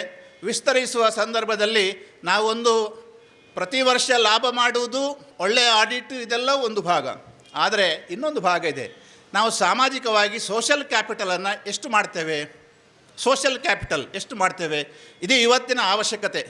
ಬಹುಶಃ ನಿಮಗೆಲ್ಲರಿಗೂ ಗೊತ್ತಿರ್ಬೋದು, ನಾವು ಬರ್ತಾ ಇರಬೇಕಿದ್ರೆ ಆ ರೋಡ್ ಸೈಡಲ್ಲಿ ಆ ಕಸ ಮತ್ತು ಪ್ಲಾಸ್ಟಿಕ್ ತೊಟ್ಟೆ ನೋಡುವಾಗ ಎಷ್ಟು ನೋವಾಗ್ತದೆ ಅಂತ. ಇದು ಗಾಂಧಿಗೆ ಒಬ್ಬನಿಗೆ ಇರುವುದಾ? ಇದು ಮೋದಿಗೆ ಒಬ್ಬನಿಗೆ ಇರುವ ಕೆಲಸವಾ? ಇನ್ನು ನಮಗೊಂದು ಸ್ವಲ್ಪ ಜವಾಬ್ದಾರಿ ಇಲ್ವಾ? ನಮ್ಮ ಜನಗಳಿಗೆ ಒಂದಷ್ಟು ಜವಾಬ್ದಾರಿ ಇಲ್ವಾ? ಹಚ್ಚ ಹಸಿರು ನಮ್ಮ ಎದುರೇ ಬಿಸಾಡಿ ಹೋಗ್ತಾರೆ. ಬಹುಶಃ ಈ ರೀತಿಯ ಸಮಸ್ಯೆ ಸವಾಲುಗಳಿಗೆ ನಾವು ಕೂಡ ಒಂದಷ್ಟು ಉತ್ತರಗಳನ್ನು ಹೇಳಬೇಕು. 2ನೆಯ ಕೊರೋನಾ ಬಂದಾಗ ಇದು ಕಮ್ಮಿ ಆಯಿತು. ಯಾವುದು?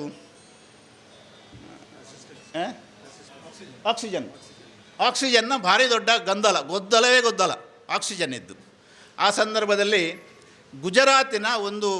ಗುಜರಾತಿನ ಪಾಕಿಸ್ತಾನ ಮತ್ತು ಗುಜರಾತ್ನ ಬಾರ್ಡರಲ್ಲಿರುವ ಒಂದು ಮಿಲ್ಕ್ ಯೂನಿಯನ್ ಒಂದು ಯೋಚನೆ ಮಾಡಿತ್ತು.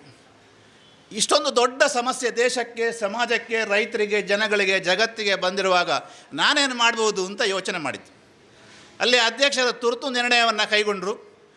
ಫಸ್ಟ್ ಏನಾದರೂ ಮಾಡಿ ಸರಿ, ತೊಂದರೆ ಇಲ್ಲ, ನಾವೊಂದು ಆಕ್ಸಿಜನ್ ಪ್ಲ್ಯಾಂಟನ್ನು ಹಾಕಬೇಕು ಅಂತ ಹೇಳಿದರು. 1 ತಿಂಗಳ ಒಳಗೆ ಆಕ್ಸಿಜನ್ ಪ್ಲ್ಯಾಂಟನ್ನು ಹಾಕಿದರು. ಎಲ್ಲೆಲ್ಲಿಂದ ವಿಮಾನದಿಂದ ಆ ಪಾರ್ಟನ್ನು ತರಿಸಿದರು. ನನಗೆ ಭಾರಿ ಆಶ್ಚರ್ಯ ಆಯಿತು. ಮತ್ತು ಮೊದಲನೇ ಬಾರಿಗೆ ಡಿಕ್ಲೇರ್ ಮಾಡಿದರು, ಇಡೀ ಗುಜರಾತಿಗೆ ನಾವು ಉಚಿತವಾಗಿ ಆಕ್ಸಿಜನನ್ನು ಸಪ್ಲೈ ಮಾಡ್ತೇವೆ ಅಂತ ಡಿಕ್ಲೇರ್ ಮಾಡಿದ ಏಕೈಕ ಸಂಸ್ಥೆ ಇದ್ದರೆ ಅದು ಸಹಕಾರಿ ಸಂಸ್ಥೆ. ಅಂದರೆ ಅನಿವಾರ್ಯ ಆದಾಗ ನಾವು ಎಲ್ಲ ಹೋಗಲಿಕ್ಕೂ ತಯಾರಿದ್ದೇವೆ ಅಂತ ಹೇಳಲಿಕ್ಕೆ ನನಗೆ ಅನಿಸಿದ್ದು. ಅದೇ ಅಧ್ಯಕ್ಷರನ್ನು ನನಗೆ ಭಾರಿ ಖುಷಿ ಆಯಿತು. ಅವರನ್ನು ಕೇಳಿದೆ, ಒಮ್ಮೆ ನಮ್ಮ ಸಹಕಾರ ಭಾರತೀಯ ರಾಷ್ಟ್ರೀಯ ಅಧಿವೇಶನದಲ್ಲಿ ನಿಮ್ಮ ಗುರಿ ಎಂಥದ್ದು, ಮುಂದಿನ ಗುರಿ ಏನು ಅಂತ. ಅವರು ವರ್ಷಕ್ಕೆ 1 ಕೋಟಿ ಗಿಡವನ್ನು ನೆಡ್ತಾ ಇದ್ದಾರೆ. 10 ವರ್ಷದ ಪ್ಲ್ಯಾನಿಂಗು. 10 ಕೋಟಿ ಗಿಡ ನೆಡ್ತೇವೆ ಮಾತ್ರ, ಅದನ್ನು ಪ್ರತಿ ವರ್ಷ ನೋಡ್ತೇವೆ. ಮುಂದೆ 10 ವರ್ಷ ಆದಮೇಲೆ ಕನಿಷ್ಠ 7 ರಿಂದ 8 ಕೋಟಿ ಗಿಡಗಳನ್ನು ಬೆಳೆಸಿ ಇಡೀ ಇದನ್ನು ಕಾಡಿನಾಗೆ ಮಾಡಬೇಕು ಅಂತ ಹೇಳುವ ನಮ್ಮ ಚಿಂತನೆ ಅಂತ ಹೇಳಿದರು. ಭಾರಿ ಖುಷಿ ಆಯಿತು ನಮಗೆ. ಆಯಿತು, ಇನ್ನೊಂದು ಏನು ಅಂತ ಹೇಳಿ ಅಂತ ಹೇಳಿದ್ರು. ಯಾಕಂದರೆ ನಮ್ಮಲ್ಲಿ ಕಾಡಿದೆ, ಆದ ಕಾರಣ ಬೇರೆ ಅಂತ ಕೇಳಿದೆ ನಾನು. ಒಂದು ಮೆಡಿಕಲ್ ಕಾಲೇಜ್ ಮಾಡಬೇಕು ಅಂತಿದ್ದೇನೆ. ನನಗೆ ಹಾಲು ಕರೆಯುವ ತಾಯಂದಿರ ಮಕ್ಕಳನ್ನು ನಮ್ಮ ಮೆಡಿಕಲ್ ಕಾಲೇಜಿಗೆ ಕಲಿಸಬೇಕು, ಅದಕ್ಕಾಗಿ ಮೆಡಿಕಲ್ ಕಾಲೇಜ್ ಮಾಡಬೇಕು ಅಂತ ಹೇಳಿದ್ದೇನೆ ಅಂತ ಹೇಳುವ ಮಾತನ್ನು ಅಲ್ಲಿಯ ಹಾಲು ಮಿಲ್ಕ್ ಯೂನಿಯನ್ನವರು ಹೇಳಿದರು. ಇದು ಸಾಮಾನ್ಯವಾಗಿ ನಮ್ಮ ಮಂಗಳೂರು DCC ಬ್ಯಾಂಕು ಮಾಡ್ತದೆ, ಕೆಲವು ಬೇರೆ ಬೇರೆ ಸಹಕಾರಿ ಸಂಸ್ಥೆಗಳು ಮಾಡ್ತದೆ. ನಾನು ತುಂಬ ಸಲ ಚಂದ್ರಶೇಖರ್ ಬಪ್ಪಳಿಗೆ ಅವರು ಹೇಳಿದ್ದೆ, ನೀವೊಂದು ಸಲ ಪ್ರವಾಸ ಹೋಗಬೇಕು ಅಂತ. ನೀವು ಬುಲ್ಡಾನಾ ಅರ್ಬನ್ ಕ್ರೆಡಿಟ್ ಸೊಸೈಟಿ ಅಂತ ಒಂದು ಸೊಸೈಟಿ ಇದೆ ಮಹಾರಾಷ್ಟ್ರದಲ್ಲಿ, ಯಾರಾದ್ರು ವೆಬ್ಸೈಟಲ್ಲಿ ನೋಡಿ. ಅವರದ್ದು 200 ಗೋಡೌನ್ಗಳಿದೆ, ಒಂದು 25 ಆಂಬುಲೆನ್ಸ್ಗಳಿದೆ, ಹಾಸ್ಪಿಟಲ್ ಇದೆ, ಅಂತಾರಾಷ್ಟ್ರೀಯ ಮಟ್ಟದ ಶಾಲೆಗಳಿದೆ. ತಿರುಪತಿಯಲ್ಲಿ ಒಂದು ಗೆಸ್ಟ್ ಹೌಸ್ ಇದೆ. ನಾನು ಮೊನ್ನೆ ಅವರ ವೆಬ್ಸೈಟಲ್ಲಿ ನೋಡಿದೆ, ಅವರನ್ನು ಕರೆದಿದ್ದಾರೆ. ಏನು ಅಂತ ಕೇಳಿದರೆ, ಅಯೋಧ್ಯೆಯಲ್ಲಿ ಗೆಸ್ಟ್ ಹೌಸ್ ಕಟ್ಟಲಿಕ್ಕೆ ಕೊಟೇಶನನ್ನು ಕರೆದಿದ್ದಾರೆ. ಎಲ್ಲಿ? ಅಯೋಧ್ಯೆಯಲ್ಲಿ, ಮಹಾರಾಷ್ಟ್ರದಲ್ಲಿ ಬುಲ್ಡಾನಾ ಎಲ್ಲಿ ಅಂದರೆ. ನಾನೊಂದು ಸಲ ಅದರ ಅಧ್ಯಕ್ಷರನ್ನು ಮೀಟ್ ಮಾಡಿ ನಿಮ್ಮ ಕನಸುಗಳು ಏನು ಅಂತ ಚರ್ಚೆ ಮಾಡಿದಾಗ ಅವರು ಹೇಳಿದ ಮಾತೇನೆಂದರೆ, ನಾವು ವರ್ಷದಲ್ಲಿ 1 ಸಲ ತಿರುಪತಿ ತಿಮ್ಮಪ್ಪನನ್ನು ಕಾಣಲಿಕ್ಕೆ ಟ್ರೈನ್ನಲ್ಲಿ ಹೋಗ್ತೇವೆ. ಎಲ್ಲಾದರೂ ತಿಮ್ಮಪ್ಪ ಭಗವಂತ ಒಪ್ಪಿದರೆ ನನ್ನ ಸದಸ್ಯರನ್ನು ವಿಮಾನದಲ್ಲಿ ಕರ್ಕೊಂಡು ಹೋಗಬೇಕಿದ್ದೇನೆ ಅಂತ ಮಾತನ್ನು ನನಗೆ ಒಂದು 20 ವರ್ಷಗಳ ಹಿಂದೆ ಹೇಳಿದರು ಅವರು. ಅಂದರೆ ಈ ಸಹಕಾರ ಕ್ಷೇತ್ರ ಅಂದರೆ ಅವಕಾಶಗಳ ಆಗರ ಮತ್ತು ಸಾಗರ.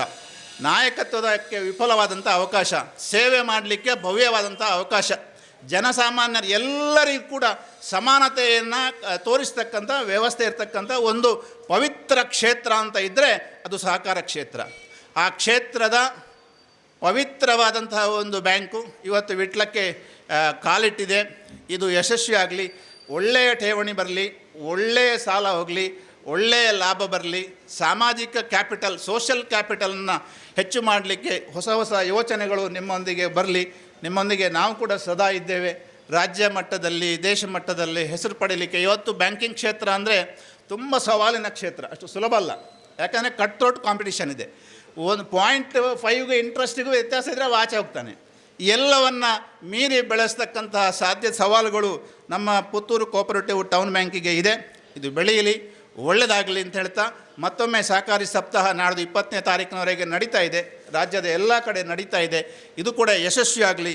ಅದಕ್ಕಾಗಿ ನಾನು ಮತ್ತೊಮ್ಮೆ ಎಲ್ಲರಿಗೂ ಅಭಿನಂದನೆಗಳನ್ನು ಹೇಳ್ತಾ ಧನ್ಯವಾದ. ವಿಟ್ಲ ಸೀಮೆಯ ಆರಾಧ್ಯ ಮೂರ್ತಿ ಶ್ರೀ ಪಂಚಲಿಂಗೇಶ್ವರನಿಗೆ ಸ್ಮರಿಸುತ್ತಾ,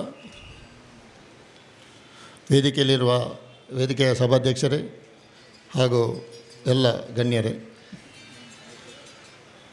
ಬೆಳೆಯುತ್ತಿರುವ ನಮ್ಮ ಈ ವಿಟ್ಲಕ್ಕೆ ಒಂದು ಗೌರವಯುತವಾದಂಥ ಒಂದು ಬ್ಯಾಂಕ್ ಇವತ್ತು ಉದ್ಘಾಟನೆಗೊಂಡಿದೆ. ಹಾಗೆಯೇ ನಮ್ಮ ಈ ವಿಟ್ಲ ಪರಿಸರದಲ್ಲಿ ಇವಾಗ ಸಾಧಾರಣ ನಾನು ಲೆಕ್ಕ ಹಾಕಿದ ಕ್ರಮದಾಗಿ ಸಾಧಾರಣ 30 ರಿಂದ 35 ಬ್ಯಾಂಕುಗಳು ಇಂದು ವಿಟ್ಲದಲ್ಲಿ ವ್ಯವಹಾರ ನಡೆಸುತ್ತಿದೆ. 39 ಅದರ ಜೊತೆಗೆ ಇಂದು ನಮ್ಮ ಪುತ್ತೂರು ಟೌನ್ ಬ್ಯಾಂಕ್ ಉದ್ಘಾಟನೆಗೊಂಡು ಇವತ್ತು ವಿಟ್ಲದ ಜನತೆಗೆ ಒಂದು ಸುವರ್ಣ ಅವಕಾಶವನ್ನು ಮಾಡಿಕೊಟ್ಟಿದೆ. ವಿಟ್ಲದ ಜನತೆ ಖಂಡಿತವಾಗಿಯೂ ನಿಮ್ಮ ಜೊತೆ ಇದ್ದು, ನಿಮ್ಮ ಜೊತೆ ಪ್ರೀತಿಯ ವ್ಯವಹಾರವನ್ನು ಮಾಡಿಸ್ತಾ, ಯಾವೊಂದು ಕಲಂಕರಹಿತವಾಗಿ ವ್ಯವಹಾರವನ್ನು ಮಾಡುವಂಥ ಈ ವಿಟ್ಲದ ಪ್ರಜೆಗಳು ಖಂಡಿತವಾಗಿಯೂ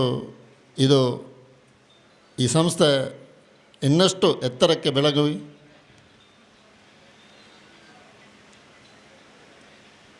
ನಿಮ್ಮ ಈ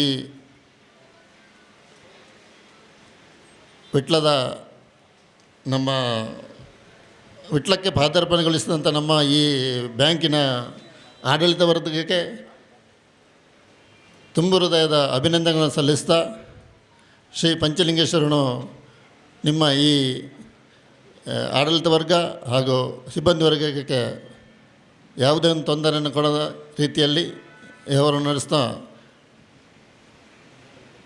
ಅವಕಾಶಕ್ಕಾಗಿ ವಂದಿಸ್ತೇನೆ. ಜೈ ಹಿಂದ್ ಜೈ ಭಾರತ್. ಮಾಲಿಂಗೇಶ್ವರ ದೇವರು, ಹಾಗೆ ವಿಟ್ಲದ ಸೀಮೆಯ ಅಧಿಪತಿಯಾದಂಥ ವಿಟ್ಲ ಪಂಚಲಿಂಗೇಶ್ವರ ದೇವರಿಗೆ ವಂದಿಸುತ್ತಾ 115 ವರ್ಷದ ಹಿಂದೆ ನಮ್ಮ ಟೌನ್ ಬ್ಯಾಂಕನ್ನು ಸ್ಥಾಪಿಸಿದ ಸಹಕಾರಿ ಪಿತಾಮಹ ಅವರ ಮೊಳಹಳ್ಳಿ ಶಿವರಾಯರನ್ನು ಈ ಸಂದರ್ಭದಲ್ಲಿ ಸ್ಮರಿಸುತ್ತಾ, ಈ ಸಮಾರಂಭದಲ್ಲಿ ಉಪಸ್ಥಿತರಿರುವಂಥ ಸಮಸ್ತ ಗಣ್ಯರೇ ಹಾಗೂ ಸಭೆಗೆ ಆಗಮಿಸಿದ ಎಲ್ಲ ಸಮಸ್ತ ಸಹಕಾರಿ ಬಂಧುಗಳೇ, ಈ ಊರಿನ ಬಂಧುಗಳೇ, ನಿಮಗೆಲ್ಲರಿಗೂ ಶಿರಸ ವಂದಿಸುತ್ತಾ ಸಮಾರಂಭದ ಅಧ್ಯಕ್ಷೀಯ ನೆಲೆಯಲ್ಲಿ ಒಂದೆರಡು ಮಾತನ್ನು ಹೇಳಲಿಕ್ಕೆ ಇಚ್ಛೆ ಪಡ್ತಾ ಇದ್ದೇನೆ. 115 ವರ್ಷದ ಹಿಂದೆ 1909ನೇ ಇಸ್ವಿಯಲ್ಲಿ ಪ್ರಾರಂಭ ಆದಂಥ ನಮ್ಮ ಮೊಳಹಳ್ಳಿ ಶಿವರಾಯರಿಂದ ಸ್ಥಾಪಿಸಾದಂಥ ನಮ್ಮ ಪುತ್ತೂರು ಕೋಆಪರೇಟಿವ್ ಟೌನ್ ಬ್ಯಾಂಕ್ ವರ್ಷದಿಂದ ವರ್ಷಕ್ಕೆ ಅಭಿವೃದ್ಧಿಯನ್ನು ಕಾಣಿಸಿಕೊಂಡು ಇತ್ತೀಚಿನ 5 ವರ್ಷದಲ್ಲಿ ಸಾಕಷ್ಟು ಆರ್ಥಿಕವಾಗಿ ನಾವು ಸಾಕಷ್ಟು ಮುಂದೆ ಬಂದಿದ್ದೇವೆ. ಈ ಪ್ರಗತಿಯಲ್ಲಿ 5 ವರ್ಷದಲ್ಲಿ ಸಾಧಾರಣ 2019-20 ಇಸ್ವಿಯಲ್ಲಿ ನಮ್ಮ ಒಟ್ಟು ವ್ಯವಹಾರ 98 ಕೋಟಿ ಇದ್ದದ್ದು ಈ ವರ್ಷ 120 ಕೋಟಿಗೂ ಮಿಕ್ಕಿ ವ್ಯವಹಾರವನ್ನು ಮಾಡ್ತಾ ಇದ್ದೇವೆ. ಬ್ಯಾಂಕಿನ ಕ್ಷೇಮ ನಿಧಿಯಲ್ಲಿ 2.39 ಕೋಟಿ ಇದ್ದದ್ದು 4.81 ಕೋಟಿಗೆ ಮಿಕ್ಕಿ ಇದೆ. ಅದೇ ರೀತಿ ನಾವು ಈ ವರ್ಷ ಪ್ರಸ್ತುತ ವರ್ಷದಲ್ಲಿ 77 ಲಕ್ಷಕ್ಕೆ ಮಿಕ್ಕಿ ನಮ್ಮ ಮೀಸಲು ನಿಧಿಗೆ ಹಣವನ್ನು ವರ್ಗಾವಣೆ ಮಾಡಿದ್ದೇವೆ. ಇದನ್ನು ಯಾಕೆ ಉಲ್ಲೇಖ ಮಾಡ್ತಾ ಇದ್ದೇನೆ ಅಂತ ಹೇಳಿದರೆ, ನಮ್ಮ ಬ್ಯಾಂಕಿನ ಆರ್ಥಿಕ ಸದೃಢತೆಯನ್ನು ಮತ್ತಷ್ಟು ಹೆಚ್ಚಿಸುವಂಥ ಉದ್ದೇಶ ನಮ್ಮ ಬ್ಯಾಂಕಿನ ಎಲ್ಲ ನಿರ್ದೇಶಕರಿಗೂ ಹಾಗೂ ಎಲ್ಲ ಸದಸ್ಯರಿಗೂ ಇರುತ್ತೆ. ಕ್ಯಾಪಿಟಲ್ ಎಡಿಕ್ವೆಸಿ ರೇಷಿಯೋ ಮಿನಿಮಮ್ 10% ಇರಬೇಕಾದ್ದು ನಮ್ಮದು ಈಗ ಹೆಚ್ಚು ಕಡಿಮೆ 33% ಇದೆ. ಅದು ಆರ್ಥಿಕ ಸದೃಢತೆಯನ್ನು ತೋರಿಸ್ತದೆ. ನಮ್ಮ ಬ್ಯಾಂಕು ಭಾಳ ಹಳೆಯ ಬ್ಯಾಂಕು, ಹಳೆಯ ಬೇರು ಹೊಸ ಚಿಗುರು ಇದೆರಡನ್ನು ನಾವು ಅಳವಡಿಸಿಕೊಂಡು ನಮ್ಮ ಹಿಂದೆ ಮಾಡಿದಂಥ ನಮ್ಮ ಸಮಾಜಕ್ಕೆ ನೀಡಿದಂಥ ಕೊಡುಗೆಯನ್ನು ಸ್ಮರಿಸುತ್ತಾ ಈಗಿನ ಆಧುನಿಕತೆಯಲ್ಲಿ ನಾವು ಮುಂದುವರಿಸಿಕೊಂಡು ಹೋಗ್ತಾ ಇದ್ದೇವೆ. ರಿಸರ್ವ್ ಬ್ಯಾಂಕಿನ ಅಂಡರಲ್ಲಿ ನಾವು ಬರುವಂಥದ್ದು ಆದ ಕಾರಣ ರಿಸರ್ವ್ ಬ್ಯಾಂಕ್ ಹೇಳಿದಂಥ ಎಲ್ಲ ನಿಯಮಗಳನ್ನು ಚಾಚು ತಪ್ಪದೆ ನಾವು ಅಳವಡಿಸಿಕೊಂಡಿದ್ದೇವೆ. ಕೋರ್ ಬ್ಯಾಂಕಿಂಗ್ ಸಿಸ್ಟಮನ್ನು ಮಾಡಿಕೊಂಡಿದ್ದೇವೆ. ಅದೇ ರೀತಿ ಬ್ಯಾಂಕಿನಲ್ಲಿ 15 KV ಸೋಲಾರ್ ಗ್ರಿಡ್ಡನ್ನು ನಾವು ಮಾಡಿದ್ದೇವೆ. ಈ ವರ್ಷ 12% ಡಿವಿಡೆಂಡನ್ನು ಕೊಟ್ಟಿದ್ದೇವೆ. ಅದೇ ರೀತಿ ಸದಸ್ಯರಿಗೂ ಉತ್ತಮ ಉಡುಗೊರೆಯನ್ನು ನೀಡಿದ್ದೇವೆ. ನಮ್ಮಲ್ಲಿ ಕೆಲಸ ಮಾಡುವಂಥ ದಕ್ಷ ಸಿಬ್ಬಂದಿ ವರ್ಗದವರಿದ್ದಾರೆ. ಅವರಿಗೂ ವಸ್ತ್ರವನ್ನು ನೀತಿ ಸಂಹಿತೆಯನ್ನು ನಾವು ಜಾರಿಗೊಳಿಸಿದ್ದೇವೆ. ಅದೇ ರೀತಿ ಈ ವರ್ಷದ ಸಾಧನೆ ಏನು ಅಂತ ಹೇಳಿದರೆ, ನಮ್ಮ ಬ್ಯಾಂಕು ನಿವ್ವಳ ನೆಟ್ NPA ಇದನ್ನು 0% ಅದಕ್ಕೆ ನಾವು ಇಳಿಸಿದ್ದೇವೆ. ಇದರಿಂದಾಗಿ ನಮಗೆ financially sound and well managed bank ಅಂತ ಹೇಳುವಂಥ ಸರ್ಟಿಫಿಕೇಟನ್ನು ನಮ್ಮ ಸ್ಟ್ಯಾಚ್ಯುಟರಿ ಆಡಿಟರ್ ಕೊಟ್ಟಿದ್ದಾರೆ. ಆ ಪ್ರಕಾರದಲ್ಲಿ ನಾವು ಆ ಸರ್ಟಿಫಿಕೇಟ್ ಸಿಕ್ಕಿದ ನಂತರ RBI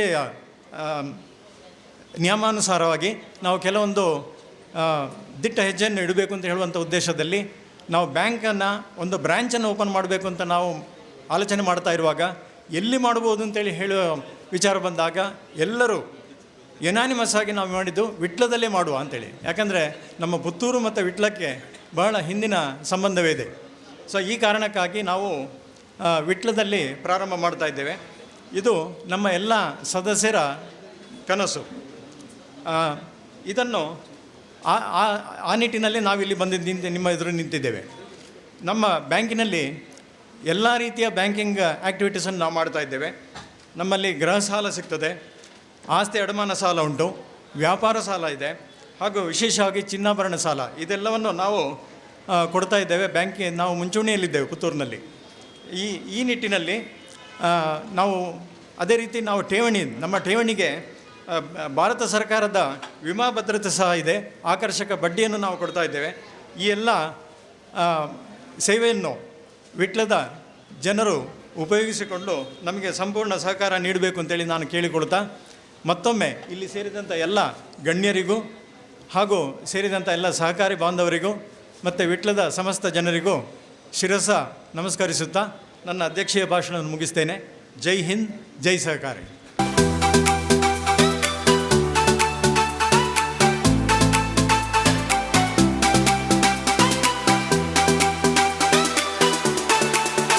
ಸಮಯಕ್ಕೆ ಸರಿಯಾಗಿ ಕಾರ್ಯಕ್ರಮವನ್ನು ಮುಗಿಸುವ ಹಂತಕ್ಕೆ ಬಂದು ನಿಂತಿದ್ದೇವೆ. ಬಂಧುಗಳೇ, ತಮ್ಮ ಉಪಸ್ಥಿತಿಯಿಂದ ನಮ್ಮ ಯೋಜನೆ ಕಾರ್ಯಗತಗೊಂಡಿದೆ.